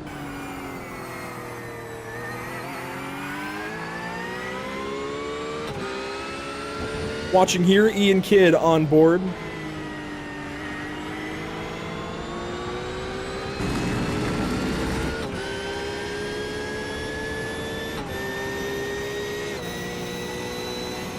Ian is chasing teammate Ismail Elahi for 2nd place.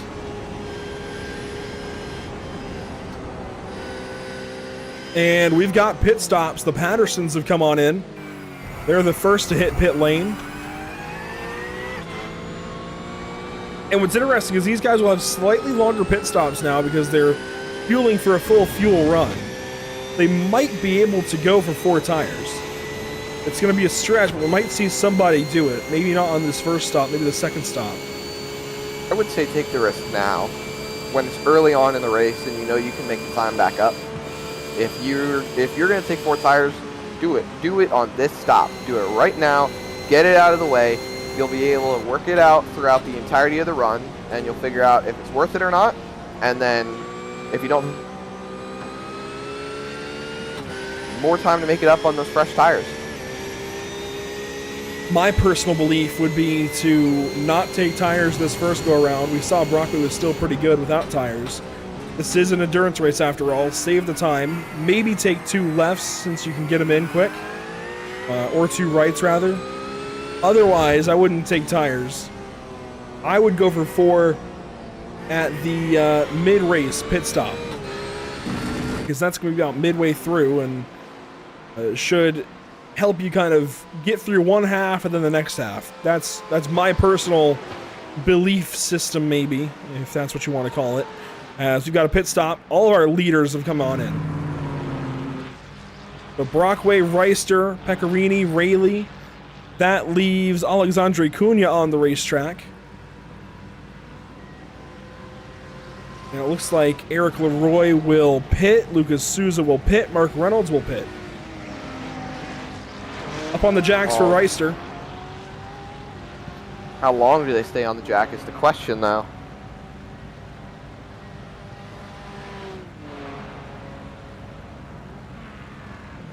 That actually, up to the 22nd mark. That's going to be a 4-tire tires. change, I think, for Scott Reister. There goes Brockway. Reister now going to follow. I think Brockway also had a 4-tire change as well. Brockway, I don't think did. Go back and get a replay of his pit stop. But I don't think he went up on Jax at all. I don't think I saw him go up on Jax anyways. We'll see here if he goes up on the pneumatic Jax. Oh, he did. Okay. 4 tires, though. That's the question. I don't usually know how long it takes when it comes to a 4-tire stop with these cars. I know it's usually the only times I've done pit stops in GT cars has been with driver swaps as well, so the whole pit stop in total was about a minute. Well, he sat back down a little bit earlier than the rest of these guys. I don't think he took 4. But the pit stop wasn't much different from anybody else. I mean, it's mid-25s, so they were waiting on fuel for sure. Mid-25s for Brockway. He's got 2 seconds over Reister, who was at a mid-25. Pecorini at a mid-25, 25.5. Rayleigh at a 25.08. Logan Boone is coming in this time. Eric Leroy at a 26.2. And now Alexandre Cunha out of the pit lane at 25.67. He's actually going to merge. Whoa, that's not it. That is not it at all. He's going way straight on. And he's going to end up cutting the course. He's going to tow. He's done. Do you think that was a wheel disconnect, maybe? No. No. That was a mistake. He's not going to be happy about us taking a replay, I don't think, but we're going to take a replay of it. That was a big-time mistake out of the 7 car. This is him out of the pit lane. The AC7E Racing Team. Watch this. What he's going to do is he's going to try and flush out to the left here to get a wide entry at the pit entry or pit exit lane there, get back on the racetrack, and he just misjudged it. I cannot imagine what's going through his head right now. Some expletives, I would say. Well, that's mainly obvious. I was more or less being sarcastic because that's a very frustrating moment. However, that helps drivers that need these points, need these spots. A lot of drivers behind him are going to get overall position, and they're going to get division position.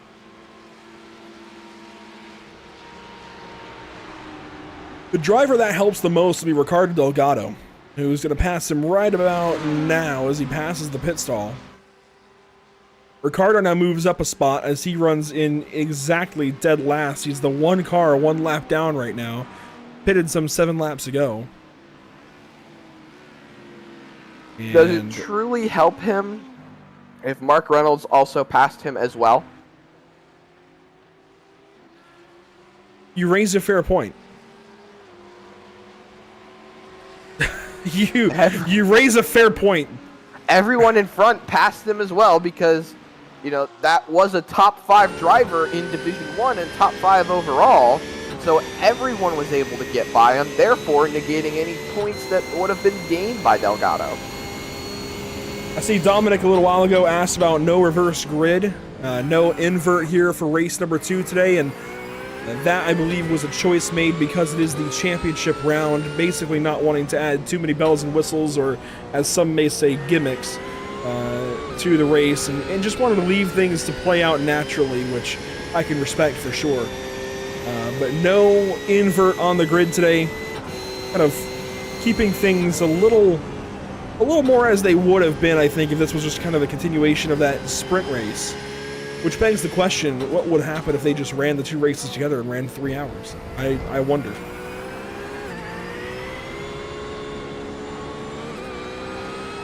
That would raise a lot of different perspectives, I will say. I would be very interested in seeing these guys run 3 hours instead of the heat and then a 2-hour race. That would be tough. It'd be very difficult. But I think it would be very interesting to see them have to do it in the same race and stick with it for that long. That's a long time that these guys would be racing.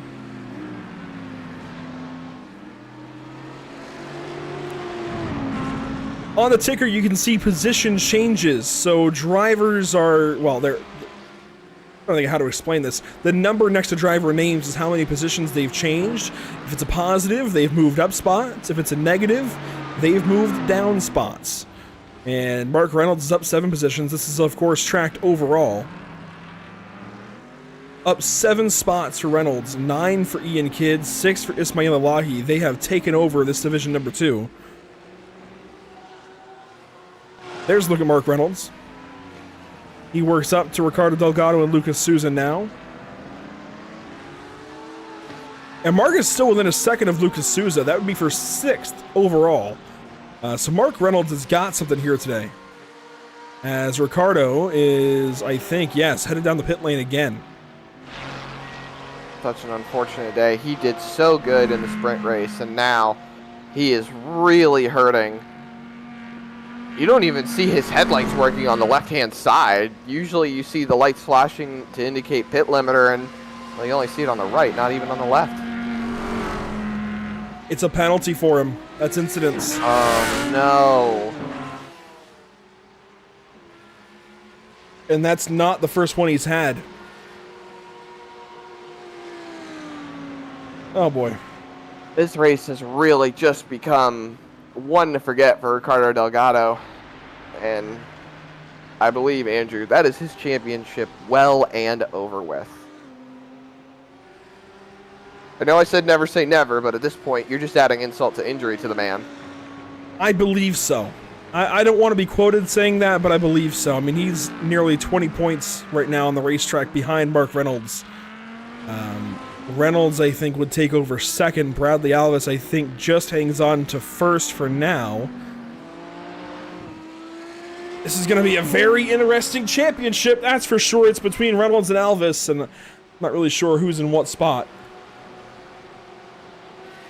We know Logan Boone is out of it. We know T. Charles Anderson and Mitch Bonaventura are out of it. So it's down to the 999 and the 96. In the meantime, Chris Sanchez, Jeremy Gonsalves, they battle on the racetrack. This is for 11th overall.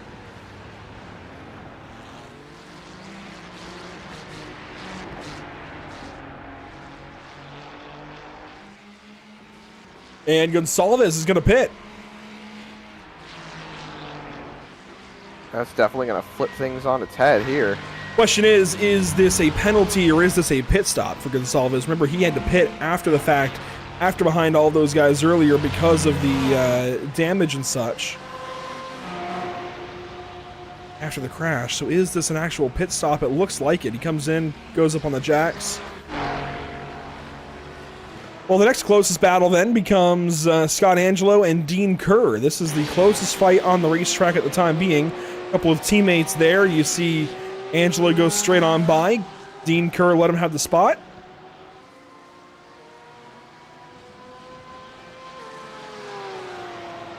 So while these guys continue on with an hour and 17 minutes to go, what we're going to do is take a step aside and go Pit Stop TV Sounds of the Sim and listen in with a wide open ear at just all of the sounds around the racetrack and listen in to some onboards. Stick with us through this. This is Pit Stop TV Sounds of the Sim. We'll be right back on mic here very shortly.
Thanks for sticking with us through Pit Stop TV Sounds of the Sim. We jump on board with Scott Reister, who did lose the second position a little while ago to Eduardo Pecorini. So Pecorini up to second and taking off, and Scott Reister, who was oh so good in the morning through the sprint race, has fallen off a little bit here during the endurance race.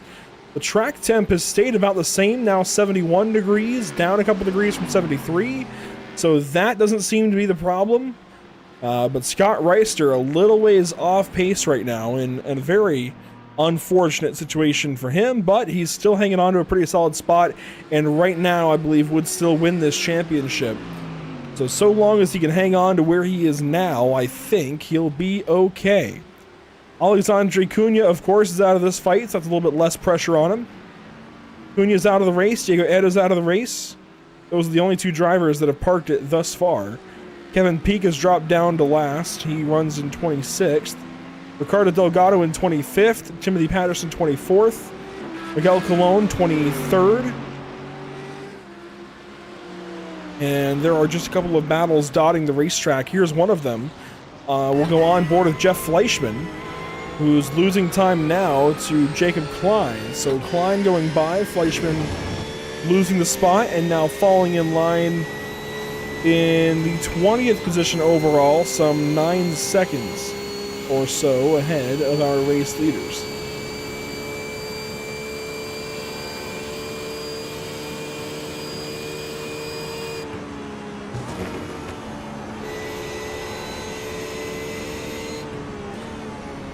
So not a whole lot of changing here, Zach. I mean, we are very much in a hurry up and wait situation. There are small battles across the racetrack, but right now everybody is just... In fact, if we go to the scenic blimp here, you can see somewhat that there are just spots of the track where there's just not much happening, or you have cars just kind of in line. You can see they're just kind of spread out. It's been a very spread out kind of day. Yeah, everyone's super spread out on the racetrack. I mean, you look at Mark Reynolds, he's 16.5 seconds in front of second place and 17 seconds completely in front of third in D2. You've got Brockway still leading the way in D1. He's almost 6 seconds clear of Pecorini. Oh, here we go. Oh, got one car in the barriers. Spun around, too. Mitch Buenaventura outside of turn number, is that 2? No, that's turn 9.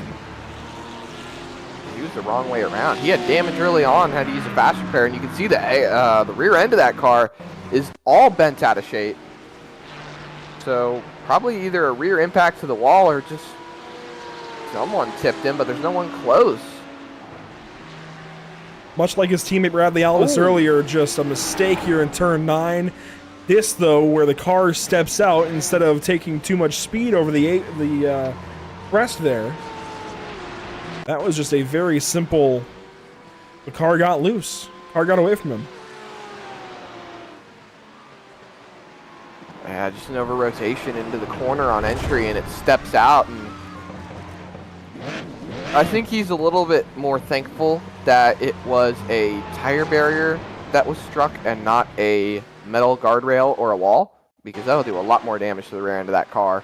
But you can see here, there tries to get it pointed back in the right direction. You can see the wheels are still turning, and then he finally locks it down, and just a little too late to start locking up when you're already sliding. And I can see the attempt to save, but me personally, I think I would have just locked it down and hoped for the best. I gotta say, he did a good job of finding our camera post there at turn number 9. Does he get bonus points for that? Not officially, but we'll give him some unofficial bonus points. Brownie point. Leaving the pit lane now and getting back on the racetrack.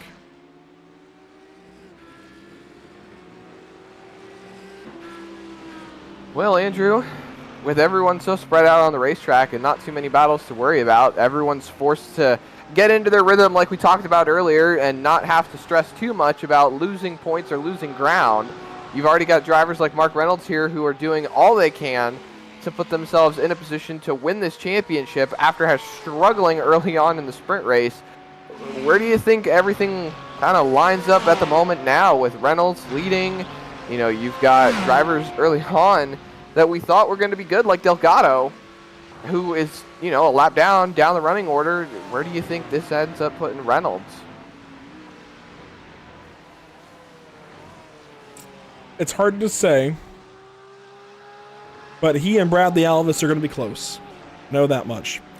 I don't want to say too many wrong guesses, but Reynolds and Alvis are going to be neck and neck for the championship in division number 2. If you look at the ticker, Alvis is under fire right now. He is. Scott Angelo's on him. This is a battle down the front stretch. Alvis now defending into turn 1. Scott Angelo looks to the high side and wanted to try and take it to the low side there at turn 2, which is where the track kind of naturally filters you to, but not able to get to do anything there over the curbing.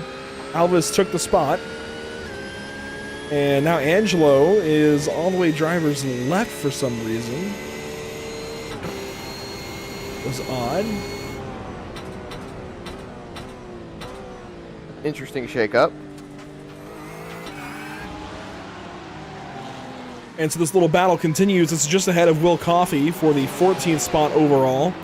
So these two are fighting for 12th. And this is about the best that we've seen Scott Angelo do all season. Hey, at least he's out there trying to make something happen. He's doing what he's got to do to put that car in a position where it can be in a competitive spot. And, you know, that's more points knocked out as Alvis runs really wide going into that corner. That was interesting to take that kind of a line, but that's going to set up for a run here by Angelo as they come down the front straightaway. He's already taking a look. He's going to try to get side by side as we got one car in the pit lane. I think that's Delgado. That is Ricardo Delgado coming in for service as Scott Angelo works all the way to the left side of the racetrack, and Bradley Alvis will have to give the spot up. And that is good for 5th in class. That is good for 12th overall. And it's another point for Mark Reynolds right now. So the spread now between Reynolds and Alvis is 7 points. 7 points in this race alone. So it comes down to whatever Reynolds would have grabbed over Alvis in race 1, the heat race. And unfortunately, iRacing kind of wipes the result there. Let me see if I can...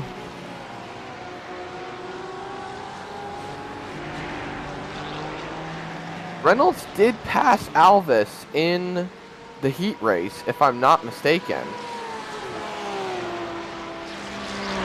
Yeah, Reynolds is ahead of Alvis in the heat. I was trying to see if we could maybe dial up the results from the heat, but that's not the case.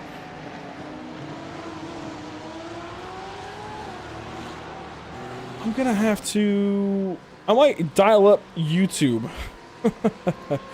and go back and see if I can get the results to figure some points out. Don't worry, I'm one step ahead of you. So at the end of that race, let's see, Reynolds ran 4th, Alvis ran 7th, that's 3. That would make the difference 8.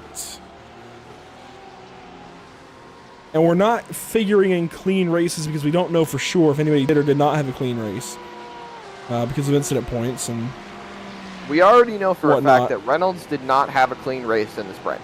We already know that. Alvis, I think, also didn't have a clean race because he either got off tracks or he got loss of control due to the slides that he had around Reynolds or near Reynolds. He definitely at least had an off track. So there's no bonus points between the two of them. So if we look at the points moving forward, Reynolds was 11 points going in. So 4 points the difference in the sprint. That puts them 7 points spread, like you said. And then you've got 6 spots between them over or in Division 2. Well, Reynolds would have only gained 3 points 3 points in the heat race. 3 points, correct. Gaining So 7, I think, right now. So that would put, if I'm doing my math correctly, that is a 1 point difference between the two of them. Where Alvis has the advantage. Correct. But if Alvis has any incident points right now, that would cause him to not have the 2 extra bonus points. And if Reynolds does have a clean race, then that would put 1 point to the advantage of Reynolds for the championship. I don't think either do. I think they both had at least an incident out of the lap 1 mishap. Reynolds has a fighting chance. We know Alvis does not, because Alvis made contact with Delgado. Correct.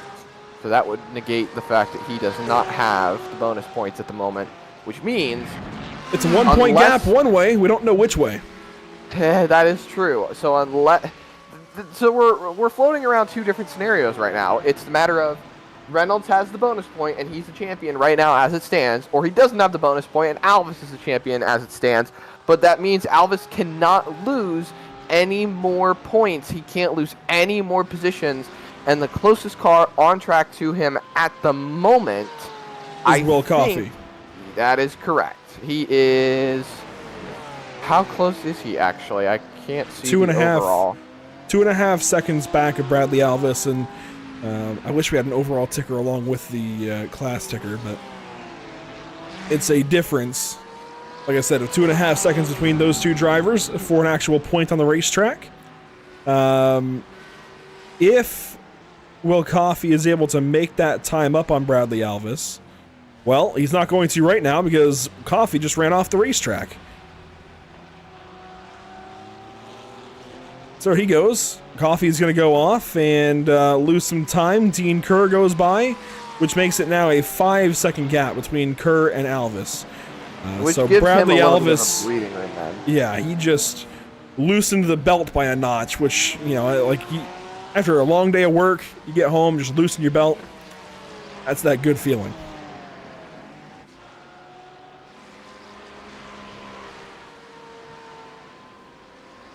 Something tells me in your silence after that you don't relate. To be perfectly honest, I zoned out for a second trying to do math. That, you know, you work a long day, get home, under your belt. Just that feeling of relief. I don't know what working a long day is. I do a lot of night shifts. Well, you work a long night, get home, untie your shoes. You can't tell me you don't have that feeling. Oh. Sometimes, maybe not all the time. It's different mentality sometimes. You gotta work a long day. We're gonna get you out in the field. Do some manual labor. I mean, I've done manual labor, I can tell you that. Well, we're gonna get you out in the field doing some manual labor in North Carolina for 10 hours. And then we'll see if you have that sense of relief when you untie your shoes or undo your belt, because let me tell you, it's a good feeling. We did just have one car headed into the pit lane, and now actually out of the pit lane. This is Timothy Patterson. One car is in, that's Jeff Fleischman. So pit stops are about to pick back up. It's been about 30 minutes. And we're about to have our next round of green flag stops with these guys. Of course, it'll be all green flag stops today, but there's your race leader, Adam Brockway. It's been a quiet day for him. He ran second in the sprint race and runs first now in the endurance race by 5 seconds. Ran second to Scott Reister earlier. Now Reister runs third. And of course, Brockway is in contention for the championship, but some distance back. 25 points to Cantonio, 7 to Reister coming into today. So if Reister's the points leader coming into today, then with Cantonio missing, let's see, it was 7 points earlier before race 1. The sprint race would have made it 9 points before any bonuses. We're gonna forget about bonuses for now. So call it 9-point gap. He's making up 3 right now, so it's unofficially 6 points between Reister and Brockway as Pecorini is going to pit. Short pitting, or not short pitting, excuse me. Early pit, undercut. There we go.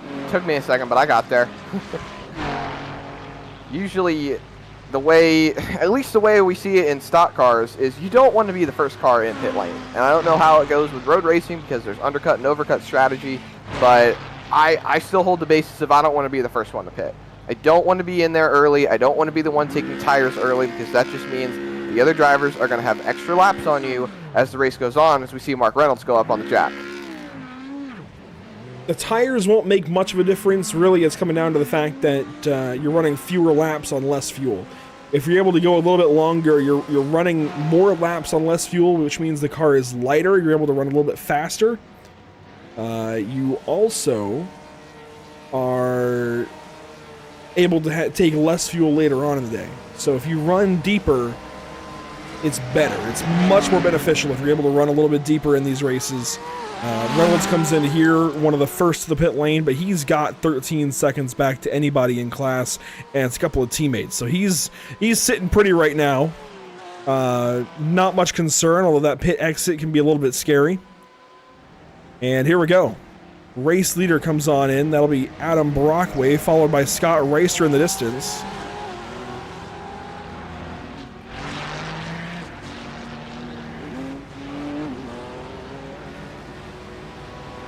Up on the jacks for Brockway. Should see the same for Reister. And it should be a pretty simple round of pit stops here. This has been a very calm race since lap 1.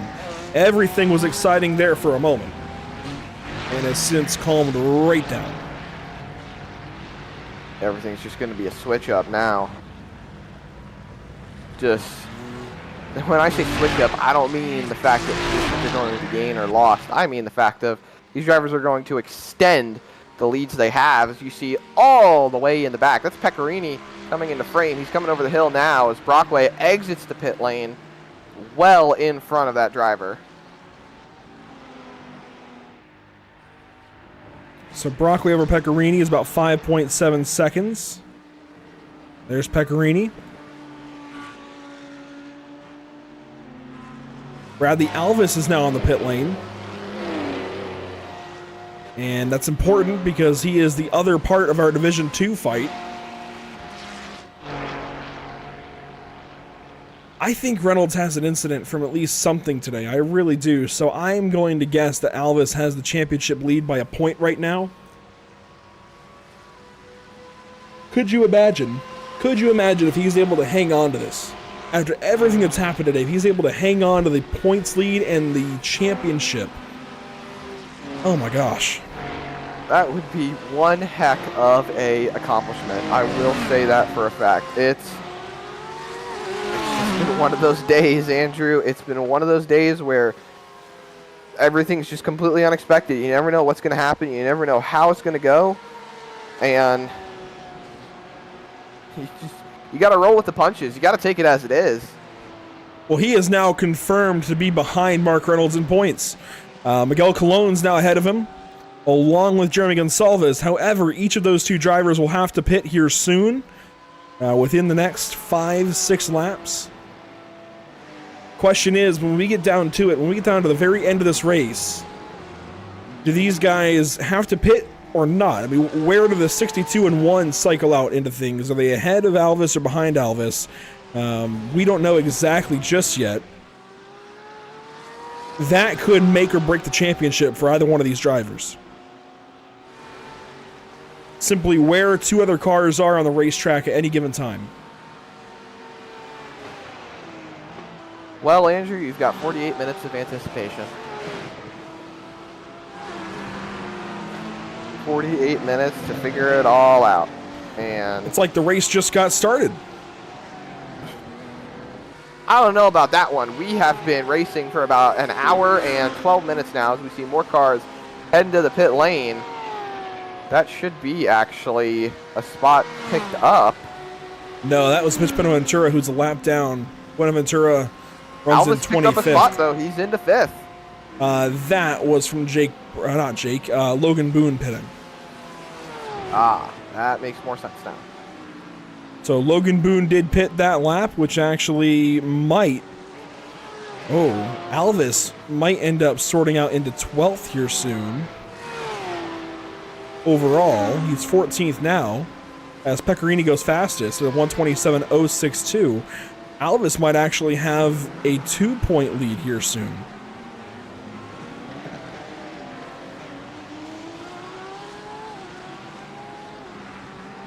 So if Reynolds does have a clean race, they could tie. Huh. Could you imagine if Reynolds runs a perfectly clean race and ends up tying with Bradley Alvis? Maybe. Or even finishing behind him in the standings? Oh my gosh.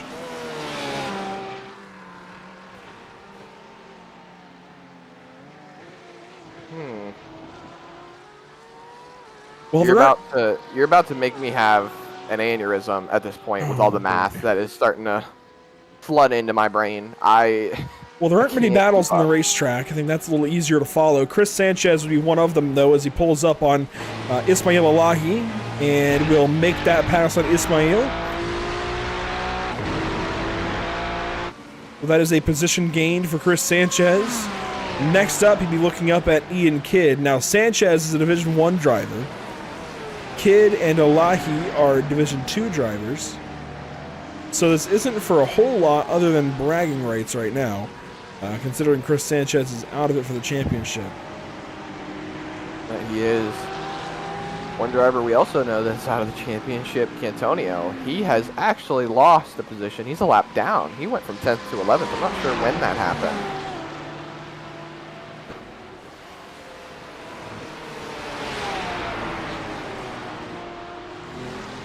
And that's a spot gained by Chris Sanchez again, that time over Ian Kidd.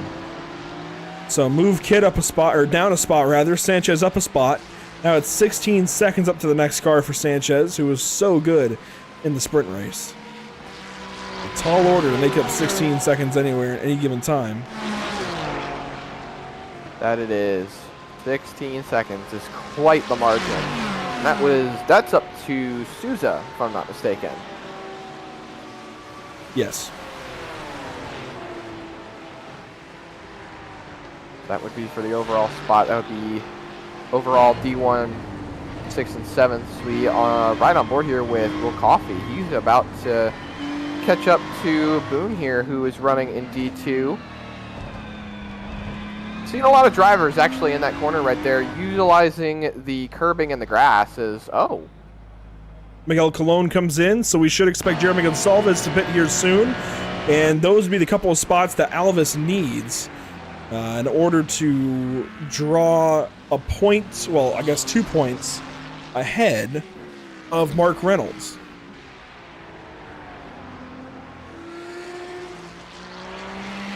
Let's float around the scenario here. Let's float around that Mark Reynolds and Alvis tie on points. Who exactly would that tiebreaker go to? I believe Mark Reynolds would get it, considering he has got a race win already.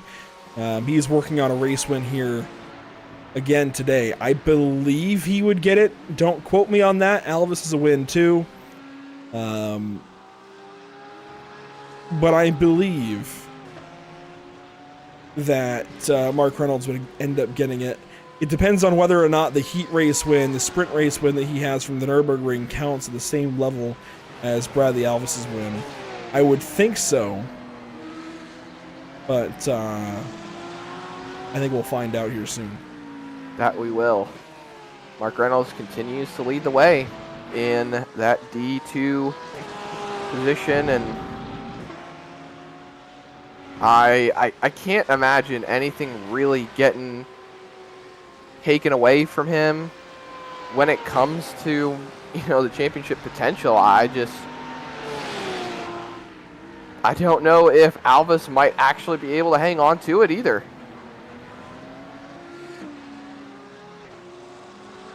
Time will tell, but while we have a moment, I want to take a look at the upcoming broadcast here at Pit Stop TV. Next up for us, we head out to the Richmond Raceway with the Icon Cup Series, 7:45 p.m. Eastern tomorrow night. Then we go out to the Eldora Speedway on the dirt with the BRB Racing League Butt Kicker Cup Series. 8:45 Eastern on Tuesday evening. Should be a lot of fun for those couple of broadcasts. I'm very much looking forward to each one, as well as the Icon Cup Series at Michigan on Sunday evening, August 18th. And you know what? We can go ahead and take a look at a couple of season schedules with these guys. So next up for the Icon Cup Series, we are out at Richmond.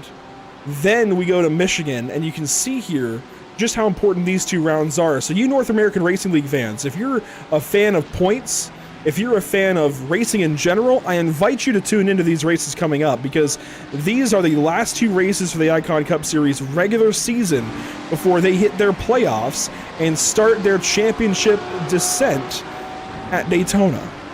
So I very much invite you all to tune in for these broadcasts. I really think you'll get enjoyment out of it, even if you're road racing fans through and through and you're new to the NASCAR style thing. I think you'll enjoy it. And then for the Butt Kicker Cup Series on Tuesdays, you can take a look at their schedule. Next up, they head out to Eldora, then Chicagoland, Bristol, and California, and then they, too, will be in their postseason. They call it the Chase over there, but they'll be in a very similar situation where they are fighting for a championship later on this year. A couple of really cool series to check the pulse of, even if you're a road racing fan through and through and you're new maybe to the stock car thing. We invite you to take a look at those broadcasts and watch along with us at Pit Stop TV. And for those of you maybe that are trying out the road racing kind of thing here today, well, thank you for doing so. Thank you for watching along as we take on Phillip Island Circuit. It's been a lot of fun today. And Zach, there's plenty of places to keep along with Pit Stop TV. Absolutely, there is pitstoptv.com, facebook.com/pitstoptv, instagram.com/pit_stop_tv, twitch.tv/pit_stop_tv. Finally back on Twitch. Been a while since we were off Twitch, and I know you said that they finally fixed those regulations that were preventing us from being there, but now we're able to be back, able to be streaming in so many different places, and the best place, the greatest place, the main place to watch Pit Stop TV, youtube.com/pitstoptv1, and then x.com/pitstoptv_. It's always great to see all the amazing people that are tuning into Pit Stop TV on every social media platform. I know we get a lot of great hits on Facebook, we get a lot of great hits on X or Twitter, however you want to call it. I was very tempted to say Twitter right there, but I'm trying to be correct when it comes to the new branding, and it's great to see all of the engagement we get and everyone that loves to tune in for things like North American Racing League, which we got going on right now, and all the great series that are coming up, and a lot of NASCAR, like you said, Andrew, a lot of NASCAR we got going on Pit Stop TV. A lot of oval racing coming your way, but we have more down the road. Things have been very calm here at Phillip Island. This has been the calmest race I think I've ever seen from these guys. I can't recall this few incidents and this clean of racing. I mean, they have clean races. I want to say that, or should specify, they have clean races all the time. Very clean league, and Scott Reister is very particular about how clean the league needs to be, and penalties are enforced when they have to be, which isn't very often. But I can't recall a day that has been as clean as this one for this long at all. It has been squeaky clean here at Phillip Island Circuit. Props to everybody in this field. Admittedly, it makes it a little more difficult on us because everybody's spread out, so it makes it a little tougher on us to find the battles to talk about, admittedly. But these guys have been perfect through and through, minus a couple of small skirmishes here and there, and lap one of this endurance race was one of those, and that helped spread everybody out even more. But aside from those couple of small incidents, Zach, this has been a perfect race in terms of cleanliness, in terms of racing quality, and it's been a lot of fun to watch because for us, you know, we can enjoy the fact that it's quality racing. Even if they aren't side by side every single corner, every single lap, we can enjoy the quality racing, and it has been exactly that. When you see these guys get ready to do some battles, they have clean, orderly battles. It's just been a very clean day here. I will say a lot of the field has now gone a lap down as Adam Brockway works through his field works through the field rather. Logan Boone is the first car, 1 lap down in 15th. So Brockway is just setting a pace that nobody can match, much like the Nürburgring. He's off to his second win potentially of the season, which begs the question now, Zach, as we start to think about driver of the day, is he a nominee? I would have to say so. I think I've got 3 nominees really when it comes to driver of the day. I think Mark Reynolds is a nominee. I gotta stop you at 2. Oh, no. Nominee ideas. We'll say nominee ideas. How about that? All right, ideas. Number 1, got to go with Mark Reynolds because he had a terrible race in the sprint race, and he clawed back, and he's able to put himself in the lead for the D2 division and being able to come away with that win potentially, as we still got 36.5 minutes, almost 37 minutes on the clock. So that's my pick if we're going off of just D2 drivers. If we're going off D1, I think driver of the day has to be Scott Reister. He has done all he can to put himself in a championship winning position. Potentially, he still has his championship on lock with Brockway leading and Cantonio just about out of contention after missing the sprint race. So I think if we're going off of picking only one from each division, those are my 2 picks. I'll log them down because we do have to pick just one from each division. We'll mark down our 42, Scott Reister, and the 999. Give me a moment to finish typing this. See, we do things on the fly here. We do things live. And we roll it to Top TV. If I had to make a choice right now, which I do, I have to look at Adam Brockway. I don't know how you look past Adam Brockway right now. Dominating this race by a country mile. I know it's going to be a popular pick. Our Maradness fans will be all over that. In Division 2, you already took Mark Reynolds, which makes it very difficult for me. Yeah, this time I'm the one who gets the first pick, so you're the one that's on the back foot.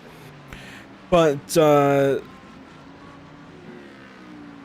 it's tough, actually, to find anybody else. I'm going to be honest, he strikes me as the driver of the day. He had a great comeback in the sprint race and has dominated the endurance race. He's only 2 seconds back of Eric Leroy right now. But if I have to find, and I do have to find another Division 2 driver to mention, I think I'm going to grab... Oh, I don't know.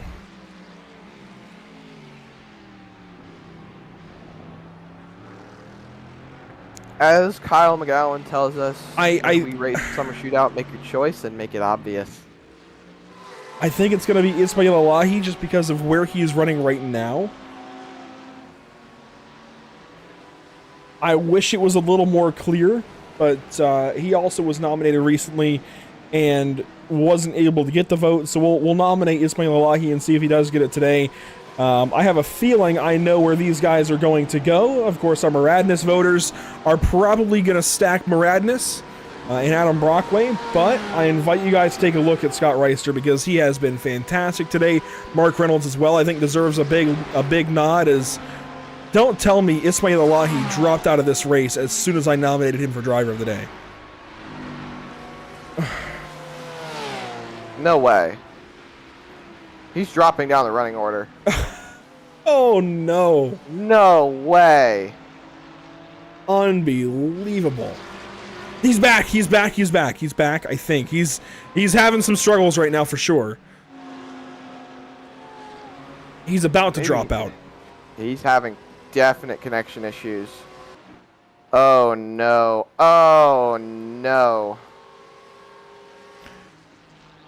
Oh, boy. Well, would you like to replace him with... Well, I can't now. It's finalized. The vote is up on YouTube, so you can go vote for driver of the day. So I would say if we were going to vote for somebody else, Alvis would be a great candidate, someone we really didn't mention. He has been trying to make sure he can hang on to his points lead. Yes. But if I'm being honest, Alvis has been a little bit, he's left a lot to be desired today. But I hate to say that about one of these drivers, just so bluntly, but he hasn't quite had it today where he's needed to for a championship round. He is making the best of what he's got, and I give him a nod there as he gets by one car, one of the Pattersons. But for a championship drive, he has been just a little behind the mark for me. Well, Andrew, your pick for driver of the day, currently doing pretty good in the votes. Adam Brockway is currently tied with Mark Reynolds, surprisingly, for driver of the day. But we've still got 32 minutes for these drivers to get their votes finalized. Nick McLaughlin saying on YouTube that with Scott Reister's first win, he's got to get it, and I agree. He's got to be at least in some votes. Brockway is putting together a really solid race right now, whereas Reister's kind of falling down the order. But the championship argument is a really big deal, and if I could have nominated him twice, I might have actually, because Scott Reister absolutely deserves it today. He has put together one really, really solid race overall, or race day, I should say, with the race win earlier in the heat race, the sprint race. Now running third here in the endurance race. He's going to have enough points if he just hangs on to win this championship, if he just hangs on for 31 more minutes and a few seconds. And if we're talking about him as the champion, where he's eligible for car number 1 next season, that's a big deal. To wear car 1 for for any season is a big deal to get the championship. So if he's able to do that and complete this feat, it would really, really speak volumes about him as a driver and how far he's come. So we'll keep an eye out for what Scott Reister's able to do here. Right now, he's been able to hang on to this top spot in the championship. And right now, he would, I believe, still be our champion. As it stands, with road racing etiquette, as you said, the champion gets to use the number 1.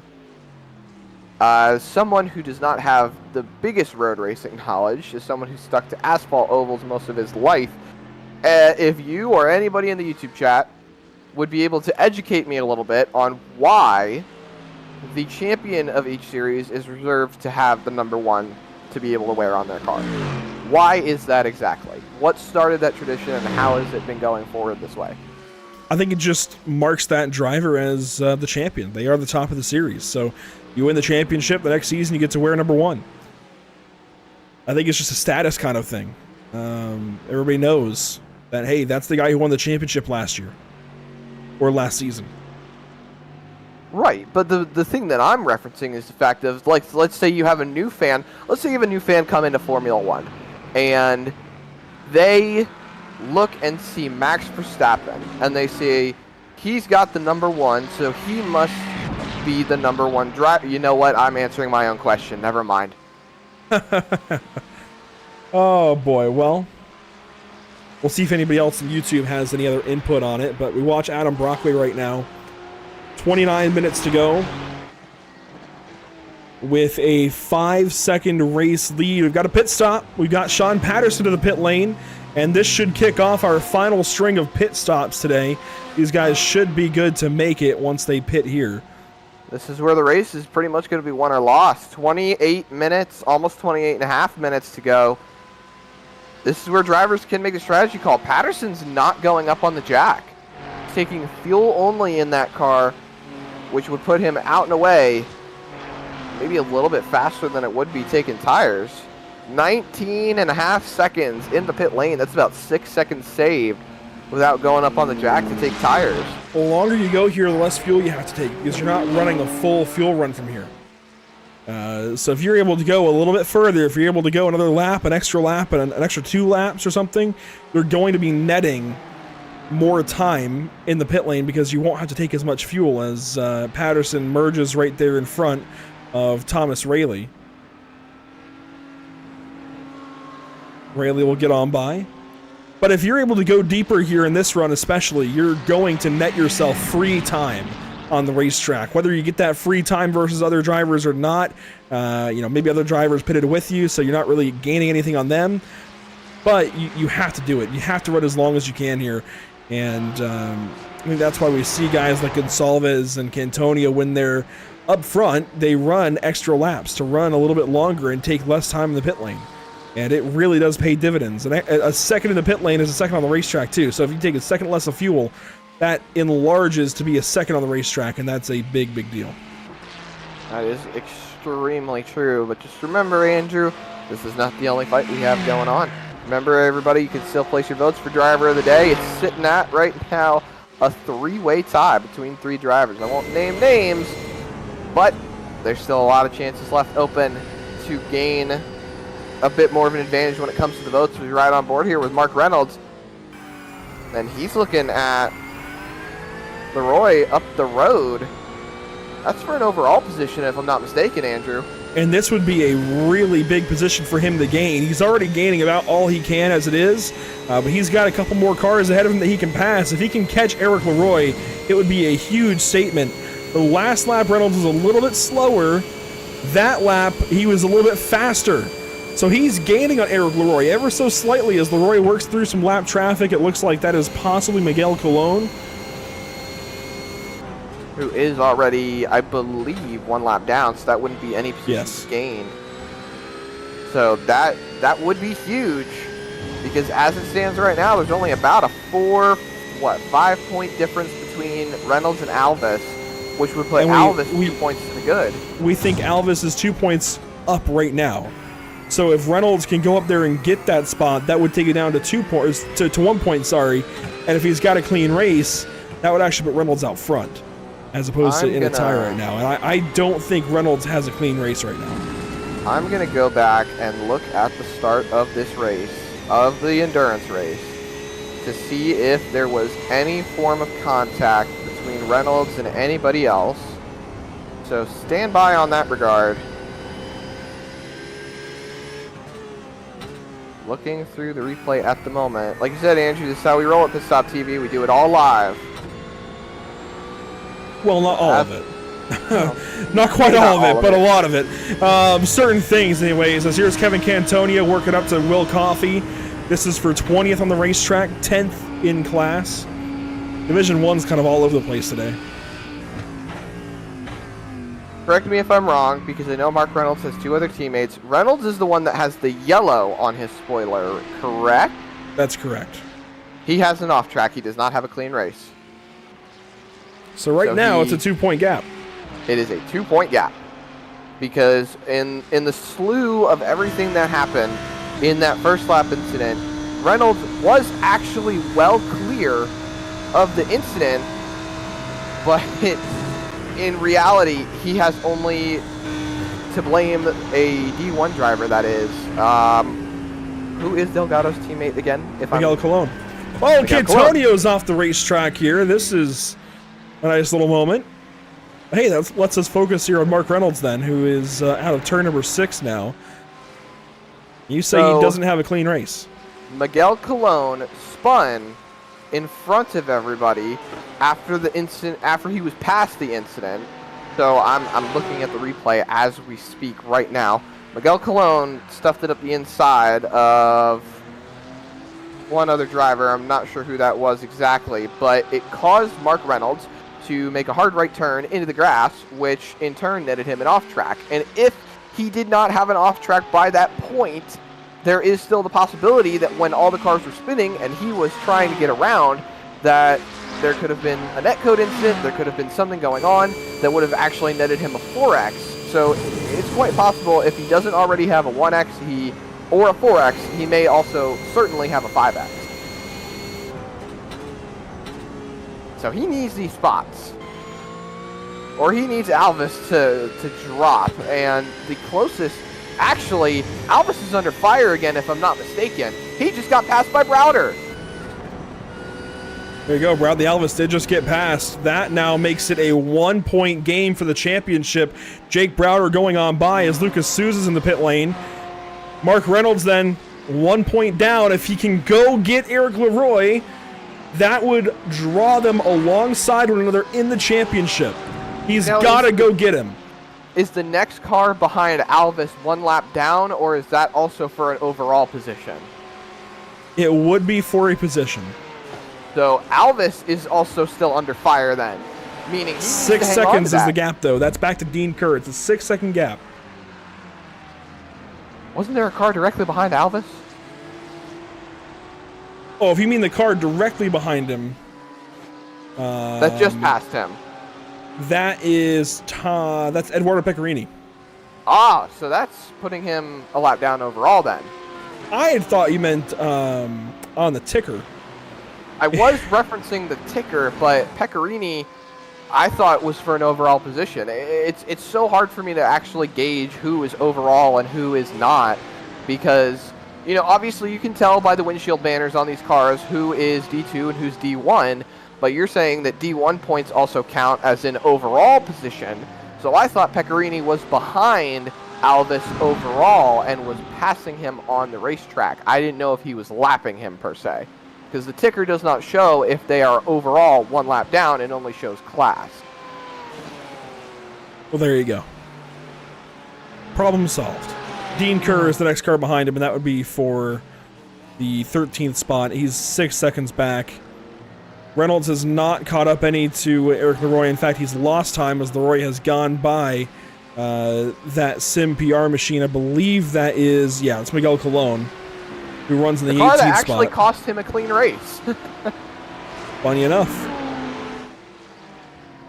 So now you've got the car in front of you that cost you pretty much bonus points to try and pass him and hopefully gain the point back that you need to tie the championship, and in that regard take the win, because like you said, Mark Reynolds has a win, he would get the tiebreaker.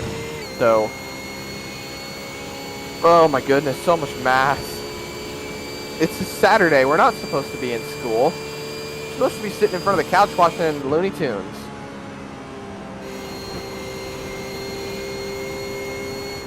Well, so far we're at the school of Adam Brockway and how to win a race.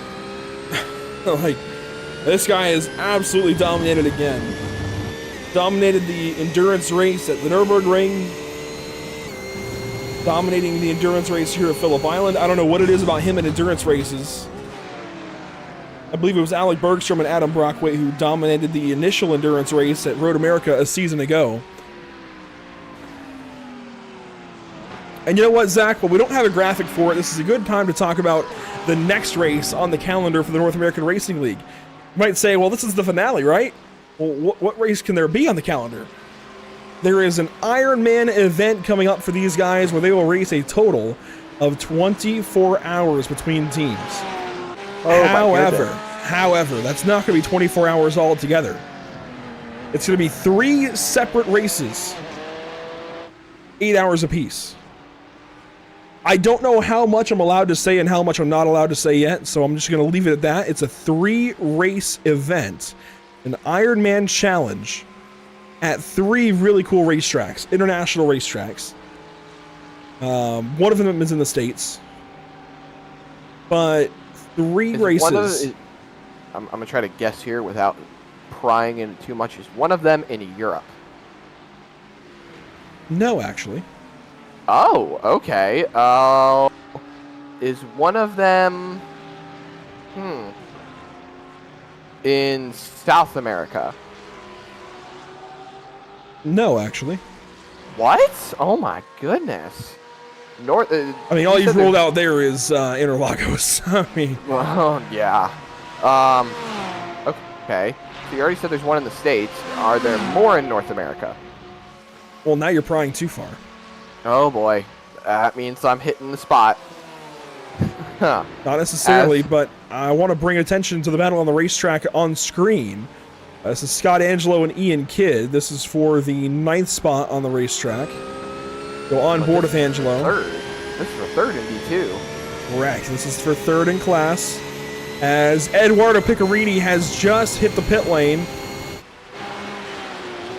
Oh, Ian Kidd, watch it there into the corner. He backed out beautifully. That was nice. That was man. almost spin and a miss right there.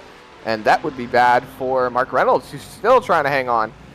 And up on the jack we go. Down and away. Pecorini. Looks like he took tires there. Did he take 2 rights or lefts, maybe? I wish we knew. I wish we could tell. But Eduardo Pecorini out of the pit lane. And hello to Mason Hausman. You know, we were talking earlier about the BRB Butt Kicker Cup Series and their events coming up at Eldora and Chicagoland. Well, Mason Hausman is the points leader over there, went to victory lane at Indianapolis Motor Speedway this past week. So Hausman's some pretty good company to have in the broadcast chat right now, as here comes Mark Reynolds out of the pit lane. 15 seconds on, nearly on the dime, 15.8.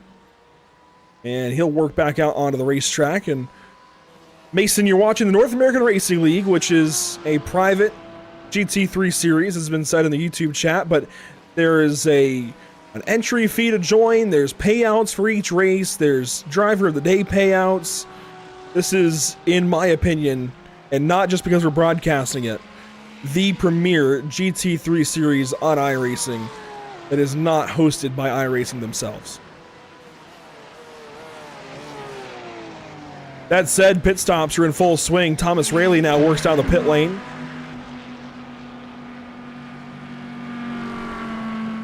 And he'll come in for, I'd imagine, 2 tires and fuel. If you're taking tires at this point, it's got to be 2. It's got to fit within the fuel window, or the fuel time.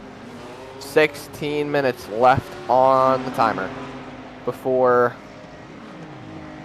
this race comes to an end. And I really think that it's still possible for Mark Reynolds to win this championship, but it's not coming down to division points anymore. It's coming down to overall. It's gonna be decided based on whether or not Alvis is able to hang on to the positions he's got right now, sitting in the 3rd spot. But I don't think he's had the opportunity to hit the pit lane just yet. You're right on board, Logan Boone. He's chasing down Angelo. It actually hasn't updated yet, but he's chasing Ismail Elahi. Angelo is now 2 seconds back of him. It'll update at the start-finish line. Elahi may pit this time, so we'll bring the graphic down just in case. As one car pits, that looks like... Oh, I can't tell, actually. That might be... Our D1 drivers, I think. No, I think that was one of the Pattersons pitting right there, and sure enough, that was Timothy Patterson in the Ferrari. But now this graphic updates, and well, hang on, there we go. He's chasing Ismail Elahi. Now, this is a battle that'll be short-lived, relatively, as Scott Reister is in the pit lane now. Okay, that threw me off for a second. I thought he was stopped at the entrance to the pit lane. Oh, no. I about had a heart attack.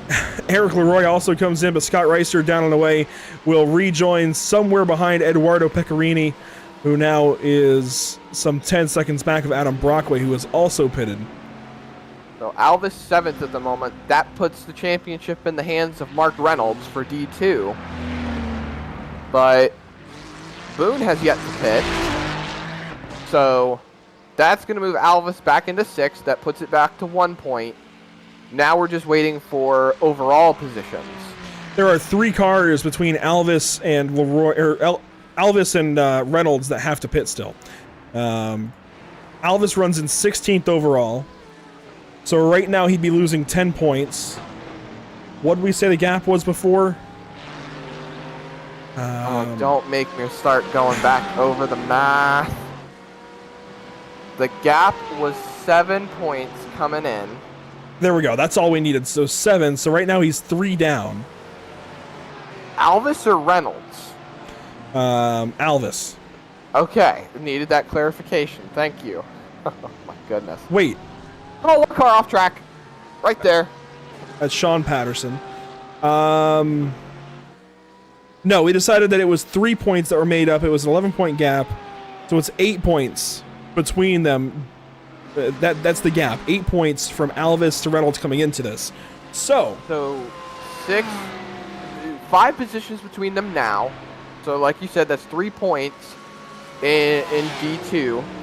Now, are there 3 cars on track in D1 that are creating an overall gap between them. Well, yes. There's 4 actually. The bigger point I was going to make is I believe that Alvis. Well, see, now you made me lose it. Alvis, when this cycles through, Alvis will be 1 point up.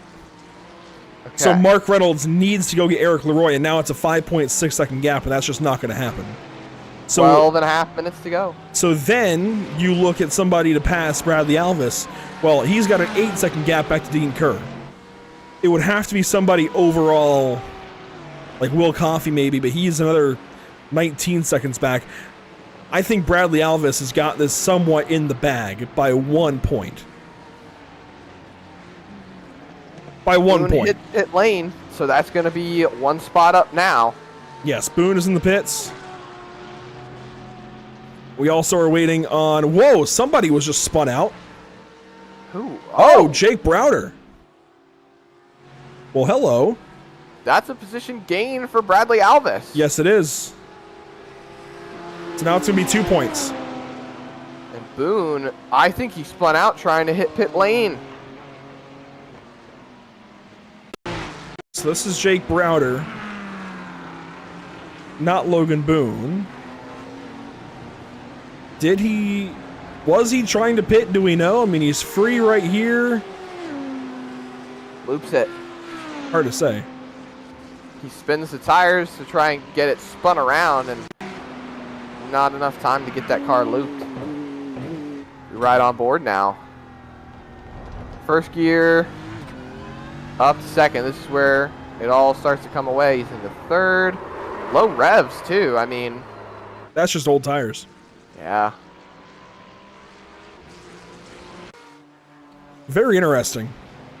But Alvis now is 8 points out. Or losing 8 points. So right now they'd be tied. There's 2 cars between them that have to pit. Jeremy Gonsalves and Miguel Colon. So right now Bradley Alvis is set to take the championship back away by 2 points.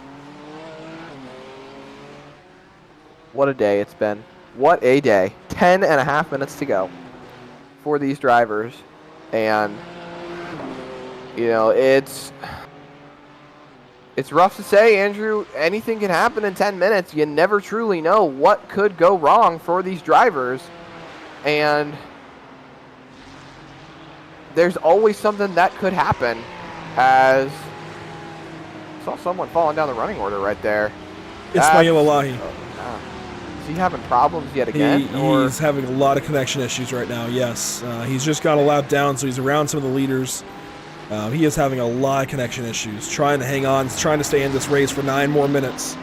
That would be another detriment, though, to Mark Reynolds' championship hopes. And you got to just think back to the sprint race, Andrew. If Mark Reynolds had not been involved in that incident, had he actually been where he wanted to be, this would be a whole different conversation that we're having right now. A whole lot of what ifs, right? What if Reynolds wasn't involved in that incident in the heat race, the sprint race? What if Delgado wasn't taken out early in this race? Right. A lot of what ifs. But What we do if know Antonio was able to make the race? Right. What we do know is there's 9 minutes to go. And that's going to translate into some 6 laps, maybe 7. As we take 7 laps to go per the expected race length of 78 laps. Ismail Elahi still having some issues as Miguel Colon hits the pit lane. That's going to be the position up now for Alvis, who has now actually passed Ismail Elahi, who is dropping way down the running order. I think he's gone. Ismail keeps coming back and disappearing. It's very off and on. But right now 1 lap down. Right now, Alvis is set to take the championship By 3 points. 3 points. Okay.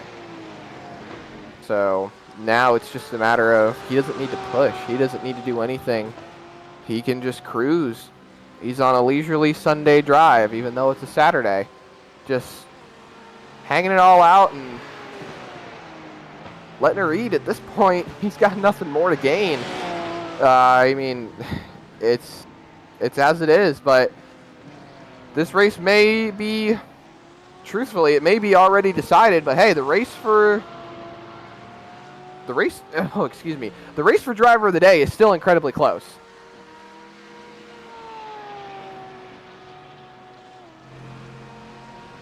Well, you're right. Driver of the day is very close. In fact, it's tied back up between Mark Reynolds and Adam Brockway. So for those of you watching over on YouTube, make sure to go vote for driver of the day. Scott Reister, Mark Reynolds, Adam Brockway, and Ismail Elahi are your nominees for today. And right now the vote is tied between Reynolds and Brockway, which are two very valid votes. They're both leading each class. I know which way I would lean, but that's just me. Scott Angelo, I think, I was on the edge of putting him in instead of Elahi, and now I kind of wish I had, just because Elahi's had the connection issues and Angelo was running second. Hey, I brought the point up. So props to Scott Angelo, because I almost put him in instead, and Scott, I kind of apologize now.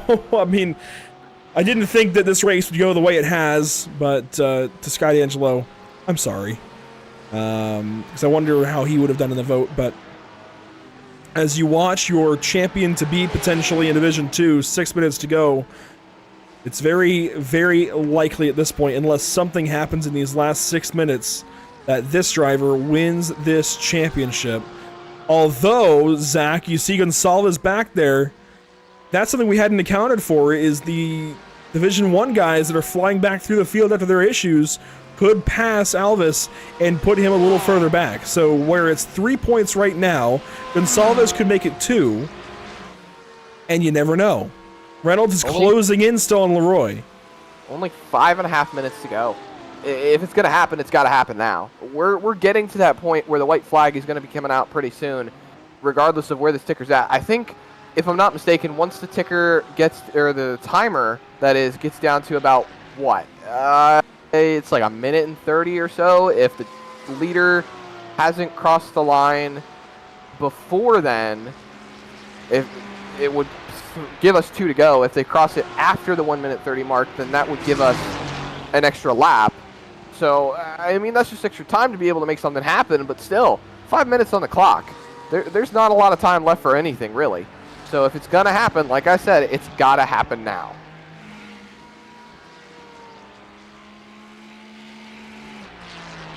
Waiting to see what happens, if anything, here. Ismail Elahi is back, by the way. He's loaded back in, I guess, and he is chasing down Sean Patterson. That is for a position, but yeah, problems for Elahi as he has made his return. Adam Brockway works around the track, and he is through, it looks like, turn 1, now turn 2. Yes, that is turn 2. See where he's going to be right at 3 minutes or so when he gets back to the stripe. ATVO now expects 79 laps total. If we complete the 75 here, we could actually have 3 to go still when we get back to the stripe. So it could be 4 to go now. It's either 3 or 4. That means there's time for things to happen. There's time for whatever truthfully can make this championship a little closer. As we ride on board with Jeremy here in the 62. That's Alvis up the road. He's only a second up the road. And the gap continues to close. 9/10 now. 8/10 going into the corner. So deep on the brakes. There's a lot of gaining right there through that, just that one corner. So this is one position that Alvis could lose, which would put it back down to 2 points to gap between our 2 championship competitors. And then I don't think there's anybody close to Mark Reynolds that he could pass to effectively close that gap further. Just Eric Leroy, 5 seconds up the road. Yeah, nobody truthfully close enough to make anything happen. And I think the next car behind Gonsalves is for position as well. Negative. That would be Thomas Rayleigh. The next car you'd be looking for would be a red Ferrari of Logan Boone. But Alvis here is about to lose this spot, it looks like, and sure enough, it will move over and let Gonsalves take it. I don't know if Alvis knows the situation or not. He may have the broadcast tuned in, I don't know, but... I don't know if he truthfully knows the situation, but at the same time, that's a faster car right there. I would not hold him up. It just wouldn't make sense at all. You know, you could hold him up for a couple of laps and then allow a few cars to come in and fight, but at the same time, then you're kind of sacrificing your own race. And whoa, big wiggle right there out of Alvis. He is slowing up big time. He's letting that car go as well. Woo! Talk about stress level going through the roof right now. Miguel Colon is back in the pit lane. Jake Browder is not actually, it's just Colon. Might not have been good on fuel.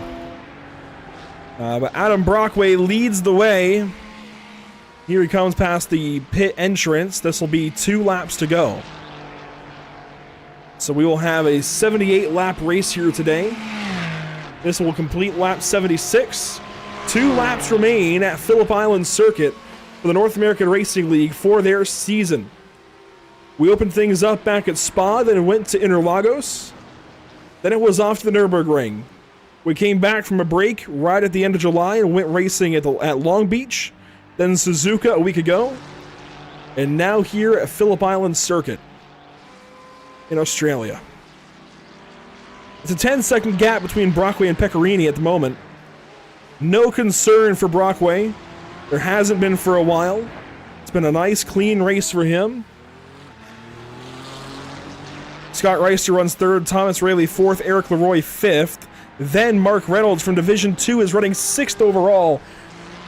He's got to have driver of the day in my vote. He's got to. I really believe that, but we'll see how the vote breaks down. And there aren't many battles in the racetrack right now, Zach. We are in the last minute of racing, just watching Brockway come around here. When he takes the white flag, it'll be the final lap of the North American Racing League season. There you see one car pitting, that's Kevin Peak. He's not good on fuel. Where does he run? He is out of the way. He's a non-factor right now that will not affect the championships. So 1 lap to go, brought to you by Whiplash Simcams in the North American Racing League here in 2024.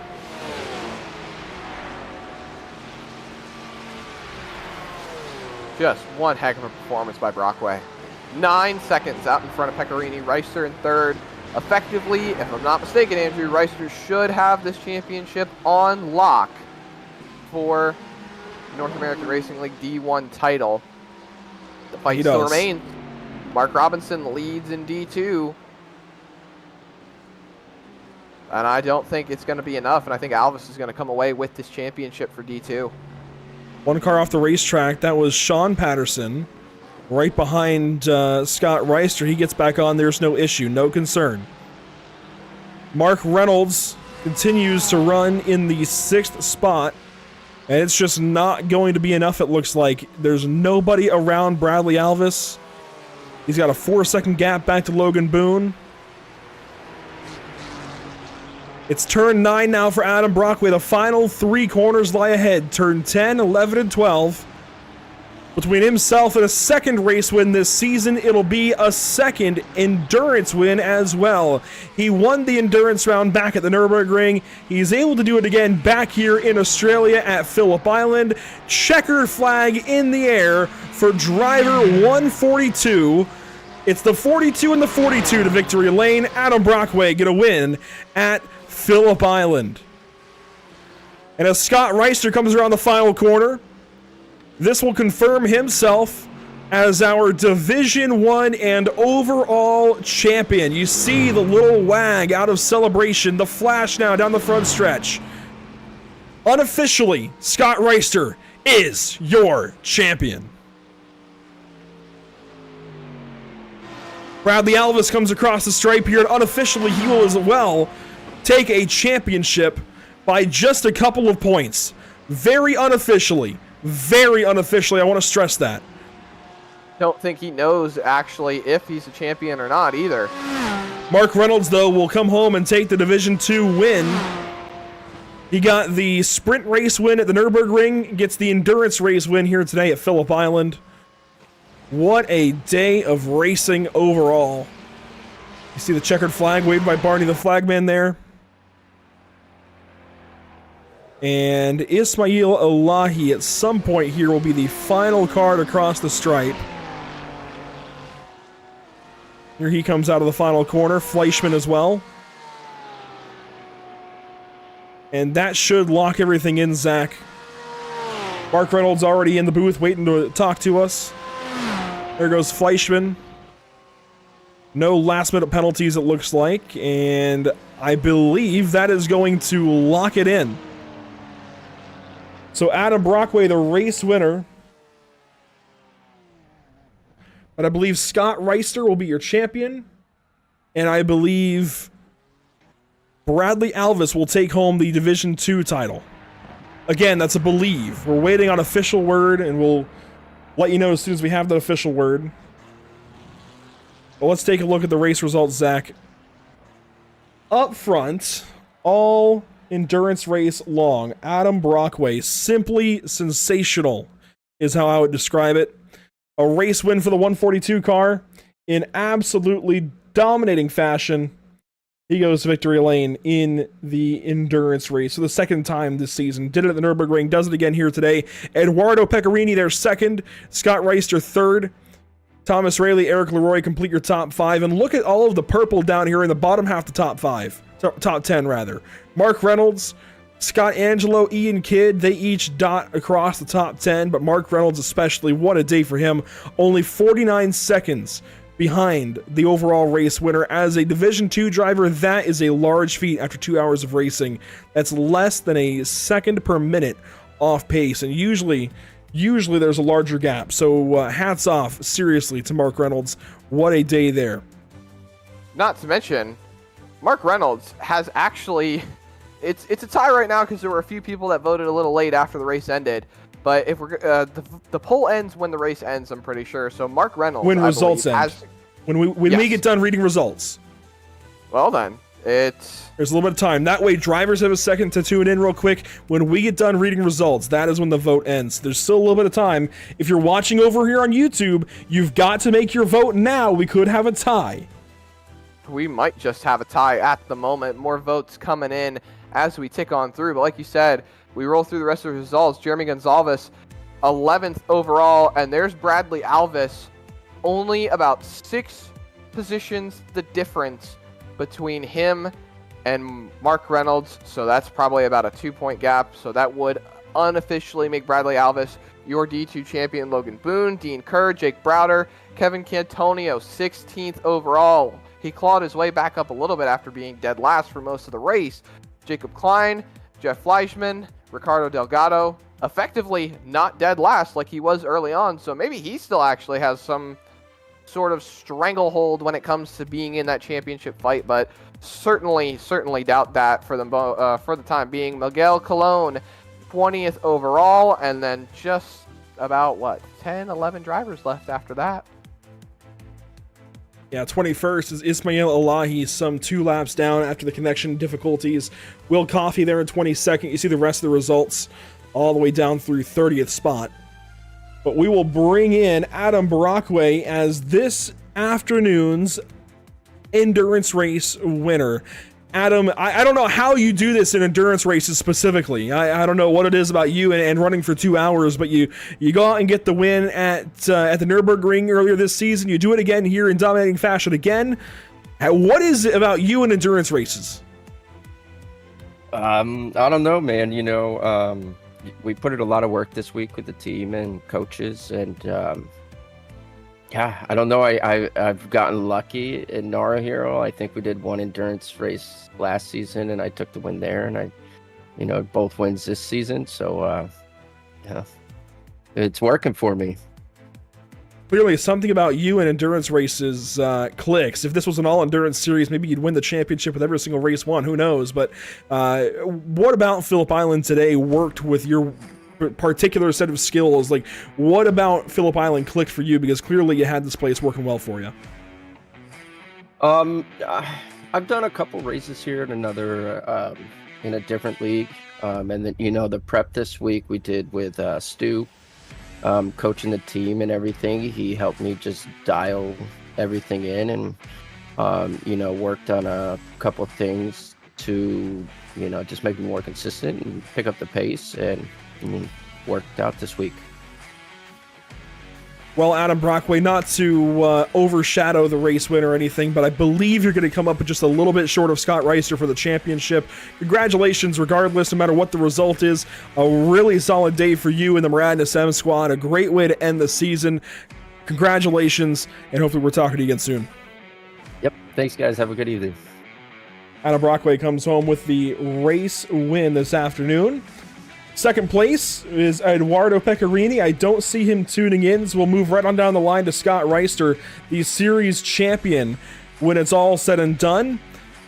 At least unofficially. Scott, can you confirm with us? Well, if Kevin didn't race the first race, I'm pretty sure it's official that I would be winning the championship, or leading the championship, because there's so many points involved missing that first race. I say we're going to unofficially crown you as the champion. I mean, how overwhelming is that? I was shaking about half the race. There was a lot of traffic that had issues right in front of me, and I had some damage at the beginning of the race, and me and Eduardo, I accidentally got into him. Luckily, it didn't affect him too much, and then whenever he caught me, I just pulled over and let him by. But I didn't want to use my fast repair. I knew there's a lot of traffic, and I didn't take on my fast repair until the last pit stops. Well, this all comes down to a whole season of racing, and this has been your best season yet. Very consistent, always up front. We're always talking about Car 42. You even got a race win today. What has been different about you and this season in particular? Why have you been so good? Well, in this series, I've never had the best of luck on the first race. I've always, something's always happened to me. And I don't know, for whatever reason, I had a decent first race this season. And then I have to really thank my coach, Dino Filippa, that's helped me a lot this season. I mean, we took on a car that was probably not the best car, but the most comfortable for me to drive, and just worked with that, so. And what about the Mercedes just happened to work for you? Was there some particular characteristic of it? Is it the balance with the front-engined formula, as I say? I mean, what about the Mercedes just fit within your wheelhouse this season? Well, it doesn't have like the initial outright speed, but it's pretty consistent if you're able to manage the tires on the first part of the stint. So the car will come in later on. But I've always felt real comfortable driving this car. Have a little issues with driving the Ferrari, and some of the other mid-engine cars just really don't suit me. So. Well, congratulations, Scott. 3 laps led even here in the endurance race. Of course, you won the sprint race earlier today. Congratulations. Big time on the championship. Are you going to take number 1 next season? Yeah, I guess so.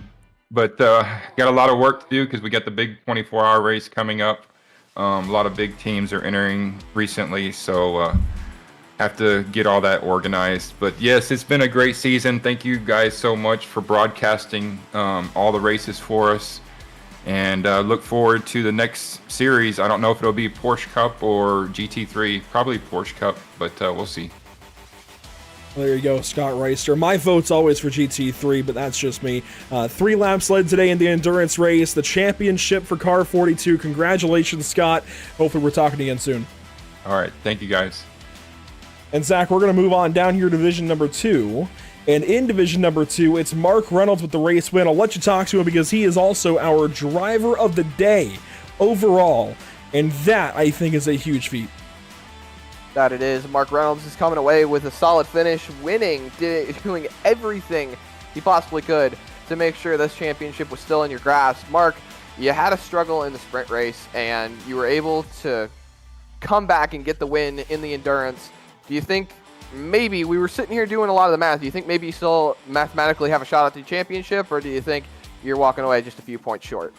Man, with all the chaos, who knows at this point? I mean, I really was pushing on the sprint race, maybe a little bit too hard, which obviously ended up touching and then caused the whole accident. So, but then the chaos on the endurance race, I think that really throws things or makes things crazy now in terms of points. So I really don't know where I ended up. I just knew, even though I spun out on the sprint race, I just had to do as best as I could to try and gain as many points, seeing that the points were so close. That it was, and I think one thing that we are trying to wrap our heads around, did you get, at any point during the race, did you get an incident point? I did. Oh. I got a contact on the endurance. After all that contact, I don't know how I got a 4x, but yeah, I managed to get a 4x. Luckily, didn't get any damage or anything. So I think I got 1 or 2 on the way. So I think I had a total of like 6. So. But yeah, it was tough, man. When those tires get hot after lap 4, it is definitely a battle to keep the car on the road. That it is. So then if you ended up getting incident points early on, which I even mentioned to Andrew, there was a possibility you might have gotten the 4x from the start of the race. That would mathematically, if we did everything correctly, would put you about 2 points out from the championship. But hey, it's not a total loss. You're walking away with a win, and you're walking away with driver of the day. Oh man, that's amazing. Yeah, a lot of fun. Great event. I really had a lot of fun. It was tough, emotional roller coaster, but yeah, and thanks to my teammates Ian and Ismail. Unfortunately, got a bit unlucky, but yeah, and thanks to you guys for putting up a great broadcast. Absolutely. Congratulations again on your win, and congratulations on driver of the day. Thanks, guys. Really appreciate it, and thanks for everybody for voting.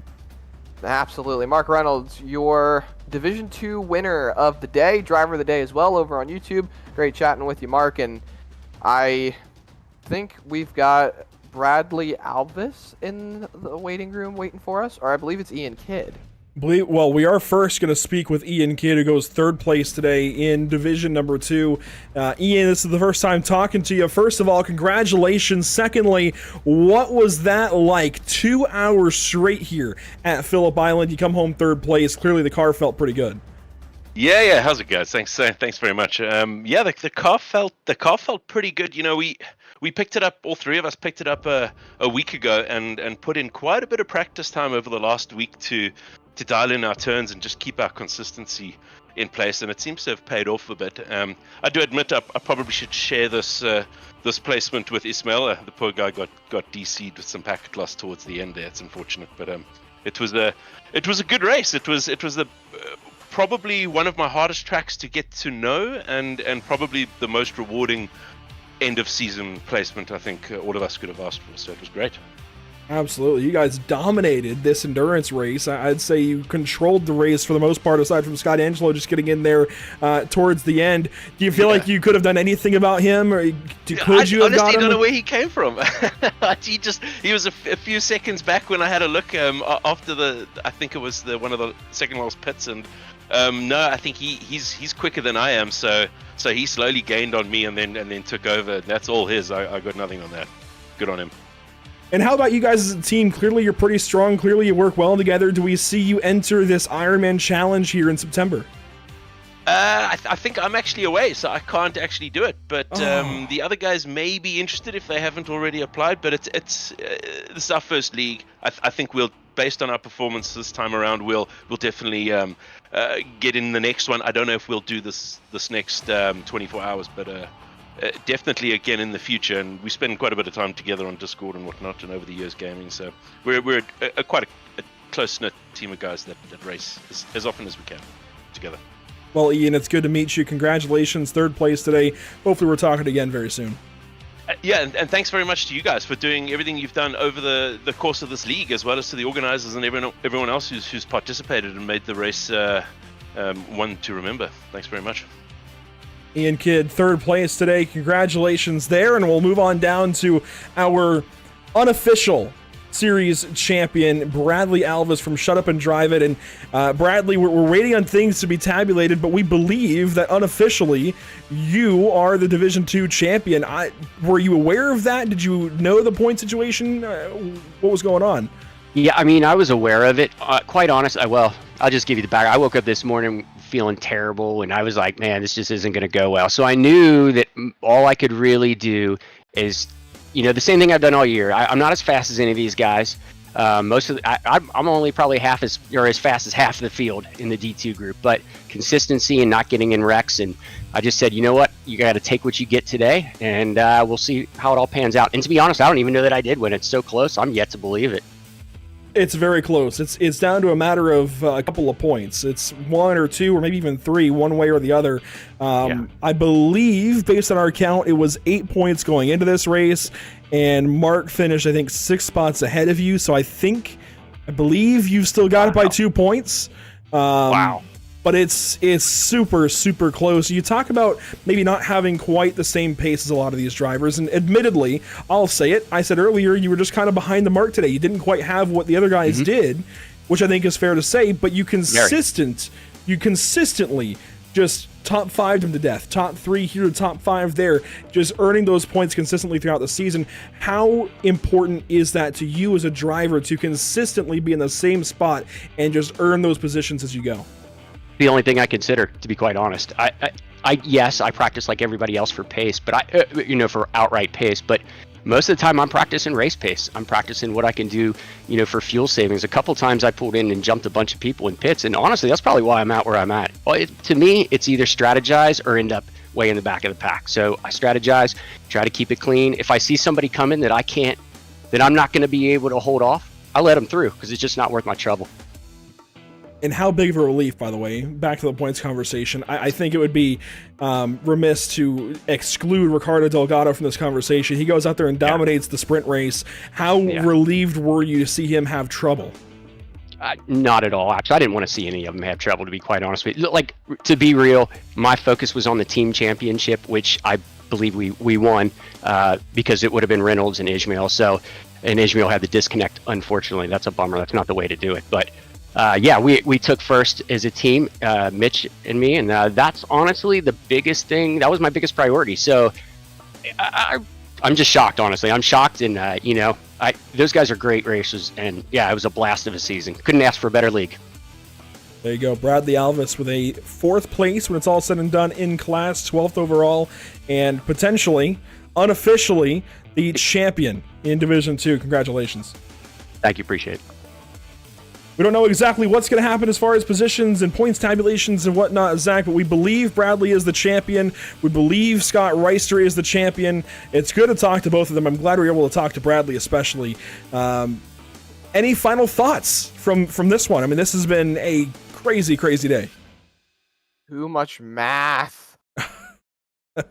So much math. I have not done this much math in a long time. And I do math on the daily. And I still haven't done this much math in a long time. Oh, lordy. Oh, but what a race. I mean, it was mostly spread out. I won't deny, but still at the same time, these drivers really seem to manage their race quite well, able to manage the points gaps, able to manage being able to work on getting the championship locked up. Obviously, you had drivers like Mark Reynolds doing everything he could to hold on to it. You had Delgado, who did what he could in the sprint race and ended up falling flat on his face in the endurance. No shade whatsoever, but that was still just a good race for everybody. That it was. And I want to thank everybody for tuning in. It's been a great season of racing from Spa all the way through Spa, Brazil, Germany, Long Beach, Japan, and Australia. It has been one heck of a season. Incredible that it's already come to a close here in Season 6, but thank you so much for tuning in this season. It's been a pleasure as always. Congratulations to our winners and our champions. Let's take a look quickly at what's upcoming for us at Pit Stop TV. Next up, we head out to the Richmond Raceway with the Icon Cup Series. That's tomorrow night. Tuesday, we head out to Eldora with the Butt Kicker Cup Series, the BRB Racing League. That should be a lot of fun on the dirt in NASCAR Cup cars. And then in a week time, we go out to Michigan with the Icon Cup Series and conclude their regular season. Plenty of places to watch on Pit Stop TV. All of the social media links down below. I won't make Zach do it a third time today, but thank you. It's been a pleasure today for sure. It's been a pleasure. It's been an honor talking about these partners on the left side of the screen: Moradness, JS Consulting, and Screw Compressor Service Incorporated. Daniel Morad putting up some gift cards, some gloves on the line for these drivers, racing gloves, which is important. I, admittedly, never got gloves for my wheel, and you can tell. after years of use. You can tell I never had gloves.